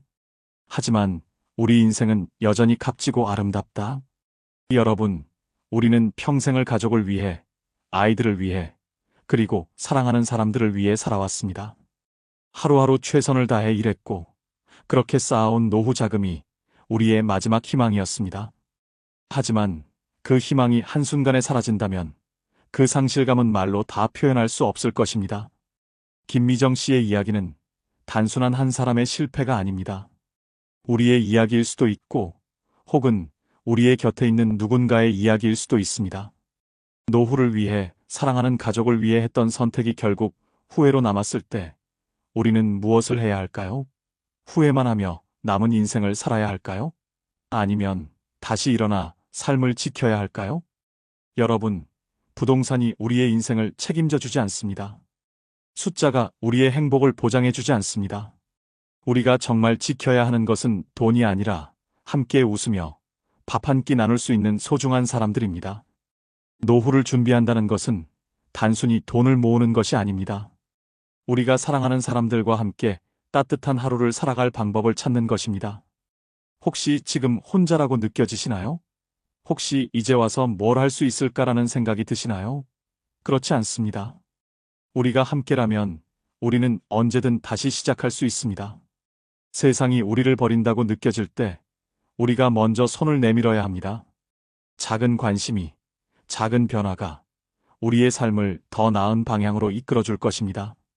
여러분, 아직 늦지 않았습니다. 우리가 쌓아온 시간만큼 우리의 앞날도 여전히 가치 있는 시간입니다. 후회로 남기지 마세요. 오늘 이 순간 우리가 할 수 있는 일부터 시작해 보세요. 여러분의 삶은, 그리고 우리의 삶은 여전히 따뜻하고 아름다운 이야기로 채워질 수 있습니다. 끝까지 함께 해주셔서 감사합니다. 여러분의 인생이 더 빛나길 진심으로 바랍니다. 요즘 들어 돈이 왜 이렇게 빨리 사라지는 걸까? 그런 생각 해보신 적 있으신가요? 물가가 치솟고 연금 개편 논의가 연일 뉴스에 오르내리는 요즘입니다. 서울의 한 60대 부부는 매달 국민연금 120만 원에 경비 아르바이트로 버는 70만 원, 이 두 가지 소득으로 근근히 살아가고 있었습니다. 그런데 최근 병원비와 공공요금이 동시에 오르면서 이젠 뭐라도 하나 더 벌어야겠다는 절박한 말이 나왔습니다. 여러분, 혹시 지금의 생활비가 멈추면 내 통장에선 한 푼의 돈도 들어오지 않는 상황이 될까봐 두렵지 않으신가요? 국민연금 하나에만 의존하는 노후는 마치 수도꼭지가 한 개뿐인 집과 같습니다. 그 수도가 막히는 순간 우리 삶의 숨통도 함께 막히게 되죠. 하지만 놀라운 건 이미 많은 60대, 70대 분들이 5개의 파이프라인을 만들어 이 불안에서 벗어나고 있다는 사실입니다. 연금, 일자리, 주택연금, 금융소득, 그리고 보험 유동화. 이 5개 수도꼭지만 잘 열어두면 당신의 노후는 결코 흔들리지 않습니다. 제가 그 억울한 사연을 말씀드릴 테니 제발 끝까지 들어주세요. 이제 좀 쉬어도 되지 않겠어? 퇴직식 날, 정우 씨는 아내의 이 한마디에 잠시 웃었다. 서울 외곽에 있는 대기업 연구소에서 33년간 일하며 단 한 번도 월급이 밀린 적 없었다. 명함에는 기술연구소 부장이라는 직함이 선명했고 부하 직원 40명이 있었다. 퇴직금은 1억 8천만 원. 그는 평생의 노고에 대한 보상이라 생각했다. 퇴직 다음 날, 그는 새벽 6시에 눈을 떴다. 습관처럼 양복 바지를 꺼냈다가 다시 옷장에 넣었다. 그의 손끝엔 아직 회사 냄새가 묻어 있었다. 아내 미정 씨는 따뜻한 미역국을 내놓으며 말했다. 여보, 이제 출근은 끝이야. 이젠 당신 시간이에요. 그 말이 왜 그리 낯설게 들렸는지 모르겠다. 퇴직 후 첫 1년, 정우 씨의 인생은 여유와 지출의 경계 위에 서 있었다. 이제 우리도 여행 좀 다니자. 그래, 당신 고생 많았으니까 제주도 한번 가자. 그는 매달 200만 원씩 썼다. 퇴직금 통장에서 나가는 돈은 눈에 띄지 않게 줄었지만 마음속엔 묘한 불안이 자라기 시작했다. 통장 잔고가 1억 2천만 원으로 줄어든 순간이었다. 여보, 우리 이제 국민연금은 얼마 나와? 아직 안 나와요. 63세부터 나온다잖아요. 그럼 그때까진 이 돈으로 버텨야겠네. 그는 애써 웃었지만 손끝이 떨렸다. 돈은 빠르게 사라졌고 세금보험료 공공요금이 예전보다 훨씬 많아졌다.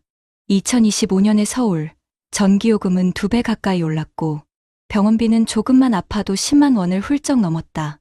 그해 여름, 아내 미정 씨가 말했다. 당신, 이젠 뭔가 다시 해야 하는 거 아니에요? 뭘? 나 이제 나이 60이야. 누가 써줘? 그는 피식 웃었다. 하지만 그 웃음 뒤엔 자존심이 스며 있었다. 퇴직 2년 차, 그의 하루는 조용했다. 오전 10시에 일어나 거실 창문을 열면 아파트 관리소에서 들려오는 경비 아저씨의 인사소리가 들렸다. 그 소리가 괜히 마음을 찔렀다. 저 사람은 아직 일하는데 나는 왜 이렇게 멍하냐. 그는 스스로를 위로하려 TV를 켰지만 뉴스 자막에 뜬 문장이 그를 멈추게 했다. 은퇴 후 5년 내 자산 60% 소진 고령층 소득 불안 심화. 그날 밤 정우 씨는 처음으로 잠을 이루지 못했다. 여보, 괜찮아? 괜찮지 뭐, 그냥 생각이 좀 많아. 돈 때문이지? 그냥 내 인생이 이렇게 끝나는 건가 싶어서. 그는 작게 한숨을 내쉬었다. 다음 달 그는 지역 커뮤니티 앱에서 경비직 채용 공고를 보았다. 시급 1,500원, 주 5일, 오전 7시부터 오후 2시까지. 망설였지만 결국 지원했다. 며칠 후 관리소장이 말했다. 예전 대기업 다니셨다고요? 그럼 꼼꼼하시겠네요. 다음 주부터 나오세요. 그는 수줍게 고개를 끄덕였다. 첫 출근 날 정우 씨는 유니폼을 입고 아파트 입구에 섰다. 차량을 통제하며 안녕하세요를 반복했다. 그의 등 뒤로 새벽 햇살이 비쳤다. 그 순간 마음속 어딘가에서 이상한 감정이 올라왔다. 내가 여기에 서 있을 줄은 몰랐지. 퇴근 후 아내가 물었다. 어땠어요? 괜찮더라. 오히려 정신이 덜 멍해. 그는 미소 지었지만 손목엔 붉은 자국이 남아 있었다. 한 달 뒤 그는 급여 명세서를 펼쳐보았다. 80만 원. 그는 오래 바라보다가 한숨을 쉬었다. 이걸로 생활이 가능할까? 아내가 조용히 대답했다. 그래도 나아졌어요. 이제 수도꼭지가 하나 더 생긴 거잖아요. 정우 씨는 그 말에 고개를 들었다. 수도꼭지? 우리 인생에 돈 나오는 수도꼭지. 당신이 하나 더 연 거예요. 그 말이 그날 밤 내내 머릿속을 떠나지 않았다. 그는 계산기를 꺼냈다. 국민연금 예정 수령액 110만 원, 경비일 80만 원, 총 190만 원. 그는 메모지에 적었다. 현금 흐름 2개, 그리고 아래에 조용히 덧썼다. 목표 5개. 그날 이후 그는 현금 흐름이라는 단어에 집착하기 시작했다. 유튜브에서 노후 재정 강의를 보고 신문에서 주택연금이라는 단어를 발견했다. 집을 담보로 매달 연금처럼 받을 수 있다. 그는 아내에게 말했다. 이거 봐, 주택연금이라는 게 있대. 우리 집으로 하면 월 60만 원 정도 나올 수도 있대. 아내는 망설였다. 그럼 우리 집은 어떻게 돼요? 그냥 그 집에서 계속 사는 거야. 대신 집을 담보로 연금을 받는 거지. 그래도 애들한테 물려줘야 하잖아요. 그는 잠시 말이 막혔다. 그날 밤 그는 오래된 결혼사진을 꺼내봤다. 하얀 드레스와 검은 양복, 그리고 두 사람의 웃음. 그때의 자신이 너무 젊어 보였다. 그는 속삭였다. 당신, 나도 이제는 좀 현명하게 살아볼게. 하지만 세상은 그리 호락호락하지 않았다. 그가 그 다음 달 001짜리 지원센터를 찾았을 때 담당 직원은 말했다. 올해 경쟁률이 높아요. 하지만 경력 있으시니 가능할 수도 있겠네요. 그는 지원서를 제출하고 돌아오며 버스 창문에 비친 자신의 얼굴을 보았다. 주름진 이마, 희미한 눈빛. 그는 생각했다. 그래도 아직은 뭔가 할 수 있겠지. 집으로 돌아오자 아내가 커피를 내왔다. 오늘도 나갔어요? 응. 001짜리 지원했어. 도서관 같은 데서 책 정리하는 일 있대. 그게 월급은 얼마나 줘요? 한 70만 원 정도. 그래도 괜찮지 않아? 괜찮아요. 당신이 살아있다는 게 제일 고마워요. 그는 그날 밤 5번째 수도꼭지를 그려봤다. 국민연금, 경비소득, 주택연금, 001짜리, 금융소득. 종이에 그려진 5개의 수도꼭지를 바라보며 그는 작게 미소 지었다. 하지만 그 수도가 모두 열리기까지는 아직 많은 시간이 필요했다. 그는 모니터를 꺼내며 속으로 중얼거렸다. 그래, 이제 시작이야. 그해 겨울, 서울의 공기는 유난히 차가웠다. 정우 씨는 새벽 5시 40분이면 이미 경비실로 향했다. 손에는 늘 커피 한 캔이 들려 있었고 입김이 희미하게 퍼졌다. 그는 하루 종일 출입 차량을 정리하고 택배를 전달했다. 퇴근 후엔 잠깐 누워있다가 저녁이면 도서관으로 향했다. 001짜리 면접에 합격한 그는 하루 3시간 책을 정리하는 일을 맡았다. 이제 우리도 2군데서 월급이 들어와요. 아내 미정 씨가 웃으며 말했다. 정우 씨는 피곤한 몸을 일으켜 커피를 마셨다. 그러게, 나도 이렇게 늙어서 두 군데 다닐 줄은 몰랐어. 그래도 당신 요즘 얼굴 좋아요. 그는 미소를 지었지만 눈 밑에는 피로가 깊게 내려앉아 있었다. 그의 하루는 버티는 하루였다. 경비 일 80만 원, 도서관 60만 원. 거기에 이제 곧 시작될 국민연금 110만 원. 우리 이제 250만 원은 된다. 그는 손가락으로 계산하며 안심했다. 하지만 생활비, 보험료, 병원비, 전기세, 관리비, 교통비를 빼고 나면 남는 건 거의 없었다. 당신은 돈만 벌면 된다고 생각하지 말아요. 아내의 말에 그는 아무 대답도 하지 못했다. 그러던 어느 날, 퇴근길에 갑작스러운 통증이 찾아왔다. 가슴이 조여왔다. 아, 잠깐만. 그는 벤치에 주저앉아 숨을 몰아쉬었다. 손에 들고 있던 커피캔이 땅에 떨어졌다. 응급실에 실려간 그는 다행히 큰 이상은 없었지만 의사는 말했다. 스트레스와 피로가 누적됐습니다. 심장이 약해지고 있어요. 무리하지 마세요. 퇴원 후 그는 한동안 일을 쉴 수밖에 없었다. 여보, 이젠 쉬어요. 너무 많이 했어요. 쉬면 돈이 안 들어오잖아. 당신이 없으면 돈이 무슨 소용이에요. 그 말에 정우 씨는 아무 대꾸도 하지 못했다. 며칠 뒤 우연히 라디오를 듣던 그는 노후의 현금 흐름 5개 파이프라인이라는 방송을 들었다. 진행자는 말했다. 노후에는 돈의 크기보다 돈이 들어오는 수도꼭지의 개수가 중요합니다. 국민연금, 일자리, 주택연금, 금융소득, 보험연금. 이 5가지 수도를 열어두는 것이 안정의 시작입니다. 정우 씨는 멍하니 라디오를 바라봤다. 5개 수도꼭지라. 그는 손에 쥔 공책을 펴고 다시 적었다. 1점 국민연금 곧 시작 예정. 2점 경비소득 휴직 중. 3점 도서관 일자리 유지 중. 4점 주택연금 미정. 5점 금융소득 없음. 2개밖에 열리지 않았네. 그는 입술을 깨물었다. 그날 밤 그는 결심했다. 이제 진짜 정리하자. 며칠 후 그는 주택금융공사를 찾아갔다. 주택연금 신청하고 싶습니다. 직원은 서류를 건네며 말했다. 고객님, 집 시세가 2억 4천이면 월 58만 원 정도 받을 수 있습니다. 평생 나오죠. 그는 잠시 서류를 바라보다가 고개를 끄덕였다. 해주세요. 서류에 도장을 찍는 순간 손끝이 떨렸다. 내가 이 집을 팔아버리는 건 아니잖아. 그래, 살아야지. 그날 밤 그는 아내에게 말했다. 우리 이제 주택연금 신청했어. 정말요? 잘했어요. 아내는 잠시 울먹였다. 당신이 포기할 줄 알았어요. 이제 더는 자존심으로 살 수가 없더라. 그의 삶은 조금씩 달라졌다. 매달 국민연금 110만 원, 주택연금 58만 원, 도서관 일 60만 원, 총 228만 원. 이제 한 달 생활비는 해결됐네요. 아내는 고개를 끄덕이며 말했다. 이제야 숨 좀 쉬겠어요. 하지만 정우 씨는 여전히 마음 한구석이 불편했다. 나 아직 파이프라인이 3개뿐이야. 그는 인터넷을 뒤져 금융 강의를 들었다. 배당주, ETF, 적립식 투자라는 단어들이 눈에 들어왔다. 이제라도 공부해봐야지. 그는 500만 원을 증권 계좌에 옮겼다. 이건 절대 단타가 아니야. 그냥 매달 조금씩 넣을 거야. 시간은 흘러. 그가 퇴직한 지 5년이 지났다. 지금 그의 나이는 65세. 국민연금, 주택연금, 도서관 근무, 배당주 수익, 그리고 오래된 종신보험의 일부를 연금형으로 전환했다.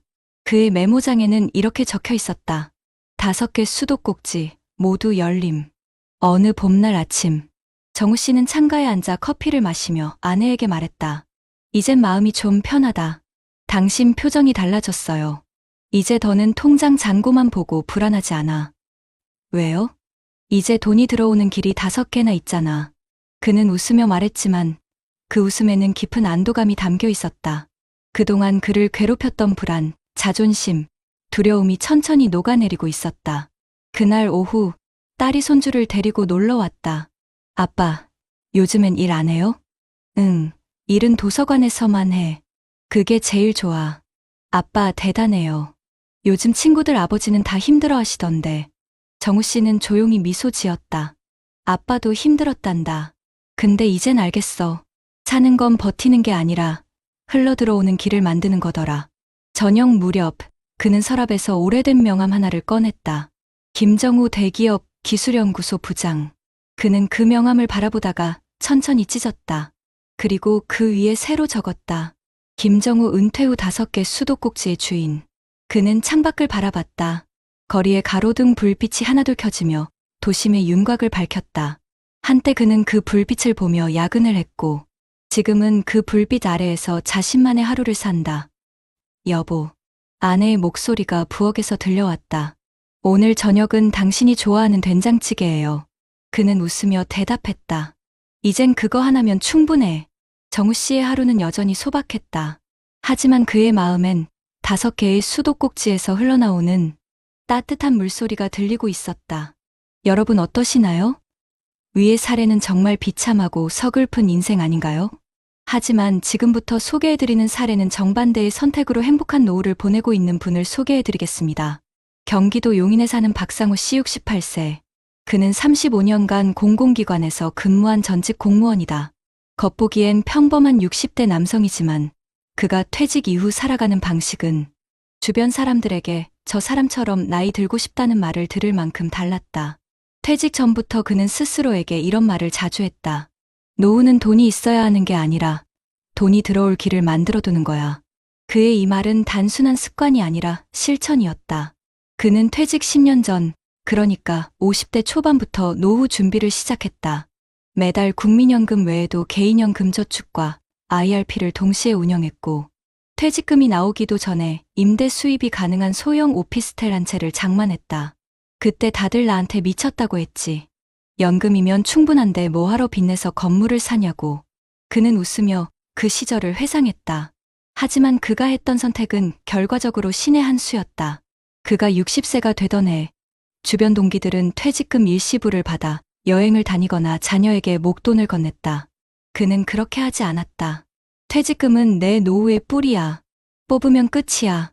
그는 퇴직금 전액을 IRP에 넣고 그 안에서 해외 ETF와 채권형 펀드를 분산 투자했다. 이 결정 하나로 그는 퇴직 후에도 연 45%의 안정적 수익을 꾸준히 얻고 있었다. 퇴직 첫 해, 그의 통장에는 3개의 돈줄이 있었다. 국민연금 130만 원, 공무원 연금 180만 원, 오피스텔 월세 60만 원, 매달 370만 원의 고정 수입. 그는 그중 100만 원만 생활비로 쓰고 나머지는 다시 투자했다. 이것이 바로 그의 4번째 수도꼭지였다. 퇴직 후 1년이 지나자 그는 일을 그리워하기 시작했다. 하지만 그는 돈이 필요해서가 아니라 의미 있는 일을 하고 싶었다. 그는 서울시 50재단의 시니어 컨설턴트 과정에 지원했다. 평생 직장에서 쌓은 경험을 살려 퇴직자들의 인생 2막을 돕는 강의를 하기 시작했다.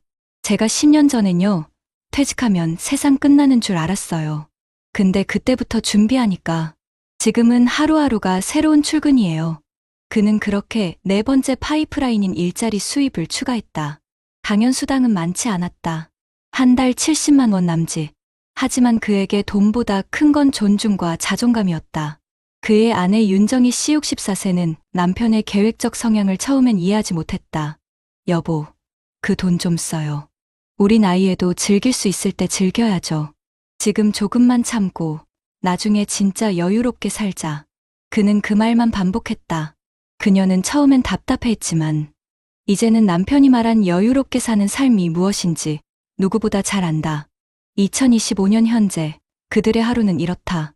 아침 7시 커피 한 잔과 함께 유튜브로 경제 뉴스 시청. 오전엔 부부가 함께 도심 도서관에서 자원봉사를 하고 오후엔 소형 오피스텔 세입자에게서 자동이체된 월세를 확인한다. 저녁이면 그의 계좌에는 국민연금과 공무원 연금이 차례로 입금된다. 딱히 부자가 아니어도 불안하지 않다. 그가 자주 하는 말이다. 그는 스스로의 노후를 이렇게 표현했다. 나는 수도꼭지를 5개 만들어뒀다. 그중 하나가 막혀도 다른 4개에서 물이 계속 나온다. 하지만 그의 인생에도 위기는 있었다. 2년 전 딸이 결혼하면서 혼수를 도와달라고 부탁했을 때였다. 아빠, 5천만 원만 빌려줄 수 있어요? 딸의 목소리엔 간절함이 묻어 있었다. 그는 잠시 망설였다. 아빠가 바로 줄 순 없지만 계획적으로 도와줄게. 그는 보유 중이던 ETF 일부를 매도해 2천만 원을 지원했다. 그리고 이렇게 말했다. 나머진 내가 1년 동안 스스로 마련해보자. 그 말을 들은 딸은 처음엔 서운해했지만 나중엔 말했다. 아빠, 그때 안 빌려준 게 고마워요. 그 덕분에 제가 저축 습관이 생겼어요. 그는 자녀에게 재산을 주는 아버지가 아니라 살아남는 방법을 알려주는 아버지였다. 그의 집은 크지 않다.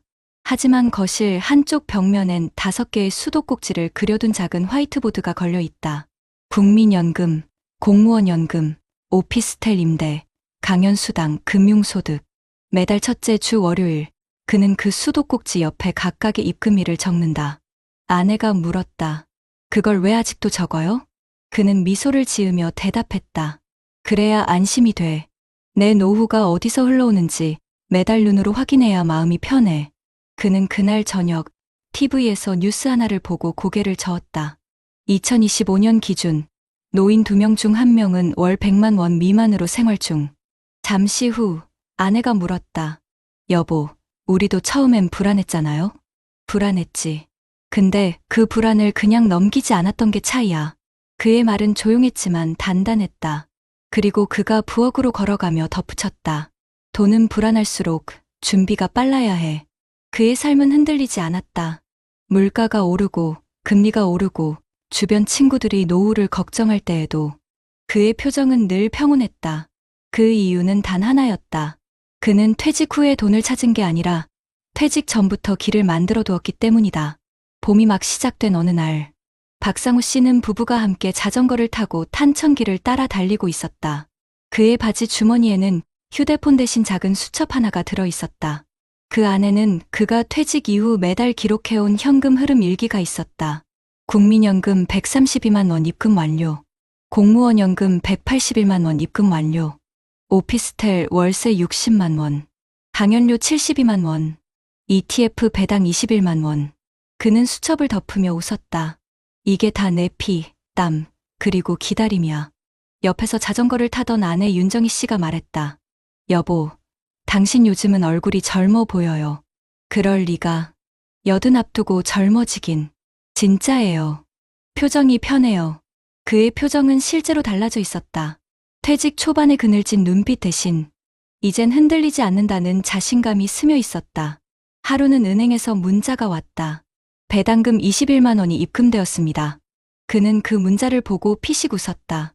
10년 전엔 이런 문자가 올 거라 상상도 못했는데 그때를 떠올리면 아직도 생생했다. 50대 초반, 회사 후배들이 커피를 마시며 이렇게 말하던 시절이었다. 부장님, 요즘 ETF가 좋다는데 우리도 좀 해볼까요? 그는 웃으며 대답했다. 그런 건 퇴직하고 여유 있을 때 해. 하지만 그날 밤 그는 생각을 바꿨다. 아니야. 바로 지금이 준비할 때야. 그 한 번의 결심이 지금의 그를 만들었다. 2025년의 물가와 금리는 여전히 요동치고 있었다. 주유소 기름값은 리터당 2,000원을 넘었고 전기요금 인상 소식도 뉴스마다 쏟아졌다. 하지만 그의 표정은 변하지 않았다. 걱정 안 되세요? 주변 친구들이 물었다. 요즘 전기요금도 오르고 병원비도 늘고 우리 세대는 진짜 불안해 죽겠어요. 그는 커피잔을 내려놓으며 조용히 말했다. 나는 불안하지 않아. 왜냐면 나는 수도꼭지를 5개 열어놨으니까. 친구들은 잠시 멍하니 그를 바라봤다. 그는 웃으며 덧붙였다. 누구나 노후는 힘들다. 하지만 물이 흘러들어오는 길을 5개 만들어두면 어디선가 막혀도 다른 길로 흘러들어와. 그 말은 단순한 조언이 아니라 그가 살아온 결과 그 자체였다. 그는 퇴직 후에도 늘 배우고 있었다. 시니어 대학의 금융 강좌, 건강 강연, 그리고 인생 2막을 설계하는 후배 멘토링까지. 그의 하루 일정은 젊은 직장인 못지않게 바빴다. 선생님, 저는 지금 55살인데요. 퇴직 후가 너무 무서워요.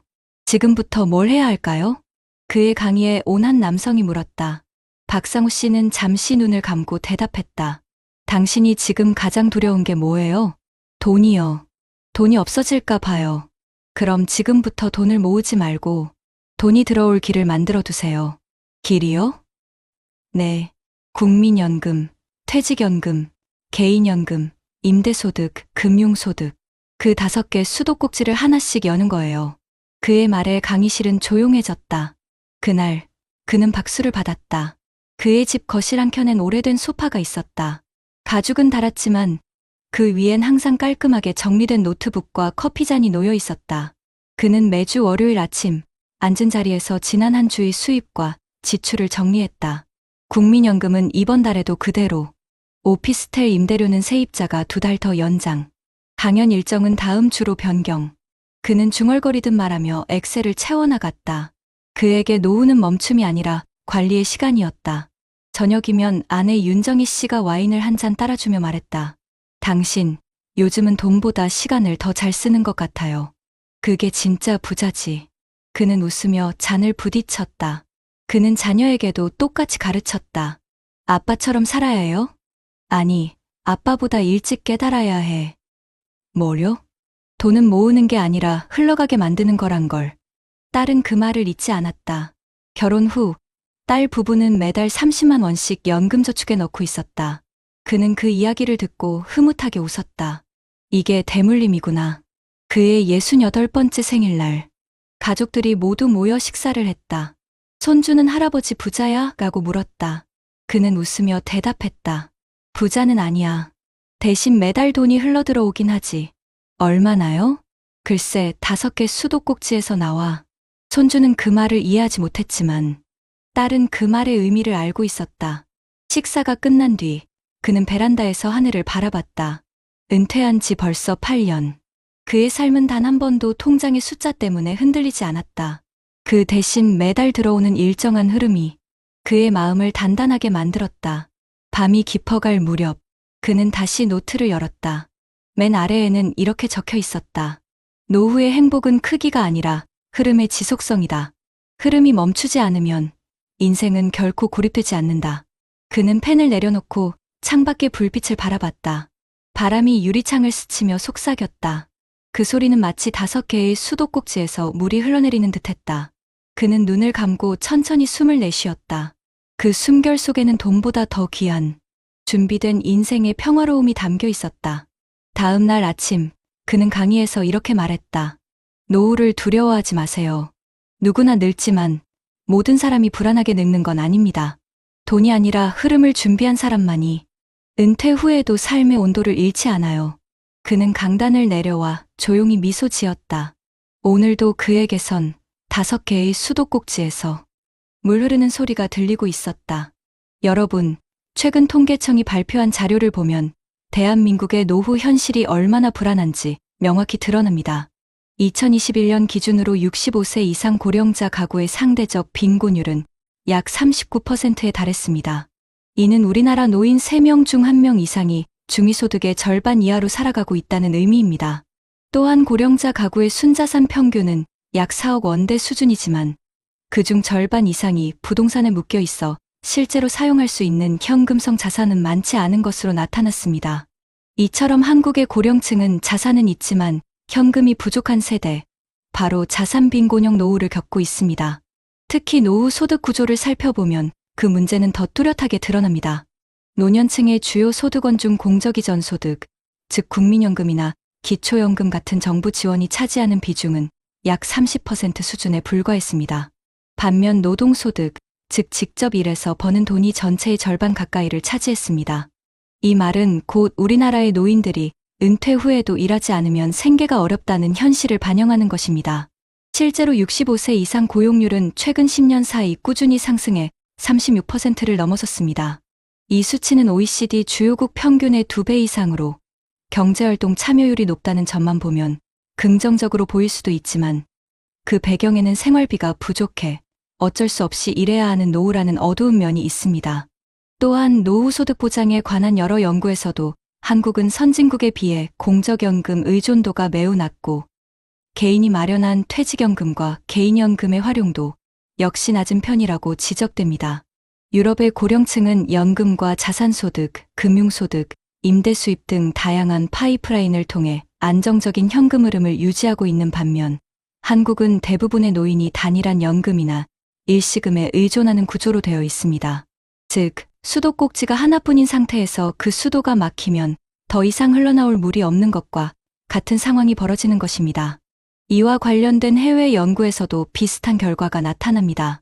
노후 소득이 단일한 사람보다 연금, 임대수입, 배당소득, 근로소득 등 여러 경로로 돈이 들어오는 사람들의 삶의 만족도와 건강 상태가 더 높게 나타난다는 결과가 있습니다. 특히 자산과 연금 소득을 함께 보유한 고령층은 인플레이션과 경기 침체에 대한 대응력이 훨씬 높았고 경제적 불안감을 느끼는 비율도 절반 이하로 줄었습니다. 이 연구들은 공통적으로 은퇴 후 안정된 삶의 핵심은 소득의 크기가 아니라 돈이 꾸준히 흘러들어오는 구조를 미리 만들어 두는 것이라고 강조합니다. 국내 여러 재무설계 전문가들 또한 비슷한 경고를 내놓고 있습니다. 이제는 연금 하나로 버틸 수 있는 시대가 아니다. 국민연금, 퇴직연금, 개인연금 외에도 근로소득, 주택연금, 금융소득 등 최소 5개의 현금 흐름을 확보해야 한다. 특히 고령화가 급속히 진행되는 한국 사회에서는 단일 소득 구조가 곧 노후 빈곤의 주요 원인이 된다고 지적합니다. 물가 상승률이 연 3%를 넘는 상황에서 국민연금만으로 생활하는 노년층은 시간이 갈수록 실질 구매력이 급격히 줄어들고 있습니다. 따라서 연금과 금융자산, 부동산 임대, 소규모 근로소득 등 다양한 수입원을 조합해야만 생활 수준을 유지할 수 있다는 것입니다. 또한 노후 준비가 단순히 돈을 많이 모으는 것이 아니라 흐름을 관리하는 능력이라는 점도 강조됩니다. 최근 금융행태 분석 결과를 보면 은퇴 후에도 경제적으로 안정된 사람들의 공통점은 바로 지속적인 현금 흐름을 만들어낸다는 점이었습니다. 이들은 일정한 수입이 여러 통로를 통해 들어오기 때문에 경기 변동이나 의료비 상승, 세금 인상 같은 외부 충격에도 덜 흔들렸습니다. 반면 국민연금이나 퇴직금 한 가지 수입에만 의존하는 사람들은 의료비나 긴급 지출이 발생하면 바로 빚을 지거나 자산을 급매해야 하는 상황에 몰렸습니다. 실제로 우리나라 60대 이상 가구의 평균 소비 지출을 보면 한 달에 약 260만 원이 필요한 것으로 조사되었지만 국민연금 수령액은 평균 110만 원 안팎에 불과합니다. 즉, 한 달에 150만 원 이상의 소득 공백이 발생하는 셈이죠. 이 공백을 메우지 못한 다수의 노년층은 결국 근로소득에 의존하거나 자녀에게 손을 벌리게 되는 악순환에 빠집니다. 특히 최근에는 고령자 의료비 지출이 급격히 늘고 있는데 65세 이상 노인의 평균 의료비는 지난 10년간 2배 가까이 증가했습니다. 이런 현실에서 한 개의 수도꼭지로는 도저히 노후 생활비를 감당하기 어려운 것이죠. 결국 노후의 삶을 결정짓는 것은 돈의 액수가 아니라 흐름의 구조입니다. 우리 사회는 여전히 퇴직금을 일시금으로 받고 집 한 채를 자녀에게 물려주는 것을 당연하게 생각하지만 시대는 이미 그 방식을 버리고 있습니다. 이제는 집을 연금화하고 소득원을 다변화하며 연금과 금융을 병행관리하는 사람이 진짜 안정된 노후를 맞이하게 됩니다. 그리고 이런 흐름을 미리 설계한 사람만이 퇴직 이후에도 불안하지 않고 자신이 원하는 삶의 온도를 지켜낼 수 있습니다. 여러분, 지금까지 이야기를 들으면서 그럼 나는 지금부터 뭘 해야 할까? 라는 생각이 드셨을 겁니다. 노후를 대비하기 위해선 돈을 모으는 것도 중요하지만 흐름을 만들어주는 제도와 정책을 제대로 활용하는 것이 훨씬 더 중요합니다. 지금 대한민국 정부와 각 지자체에서도 이런 현실을 인식하고 다양한 형태의 노후 현금 흐름 강화 정책을 추진하고 있습니다.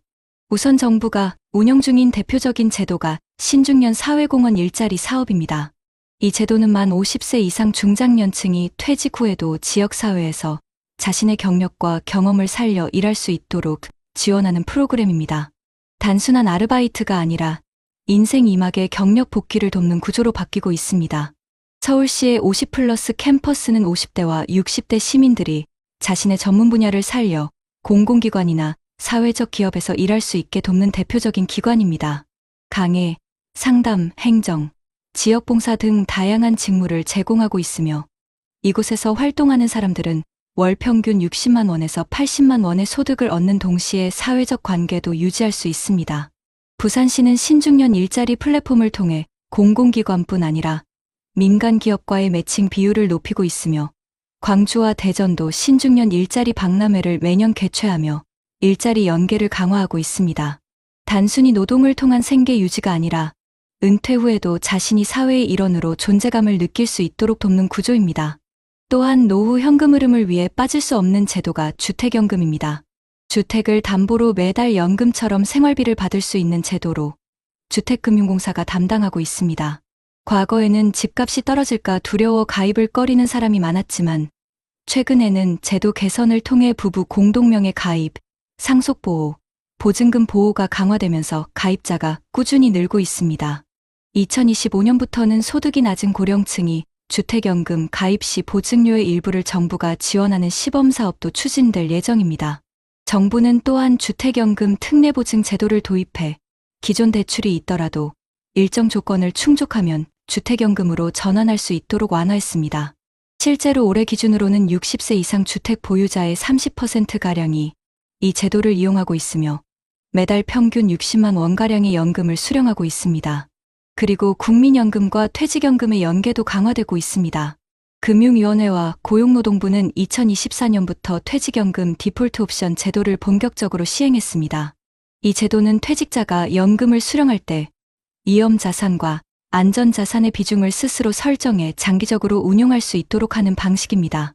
예전처럼 퇴직금을 한 번에 일시금으로 받는 대신 연금 형태로 전환해 꾸준한 현금 흐름을 유지할 수 있게 하는 것입니다. 여기에 더해 정부는 국민연금의 사각지대를 줄이기 위해 임의가입자 확대 정책을 추진 중입니다. 자영업자, 프리랜서, 경력단절자들도 일정한 납입기간만 채우면 연금을 받을 수 있도록 문턱을 낮춘 것이죠. 실제로 국민연금공단은 최근 65세 이상 수급자 중 여성의 비중이 늘고 있으며 연금 수령액 평균이 전년보다 상승했다고 발표했습니다.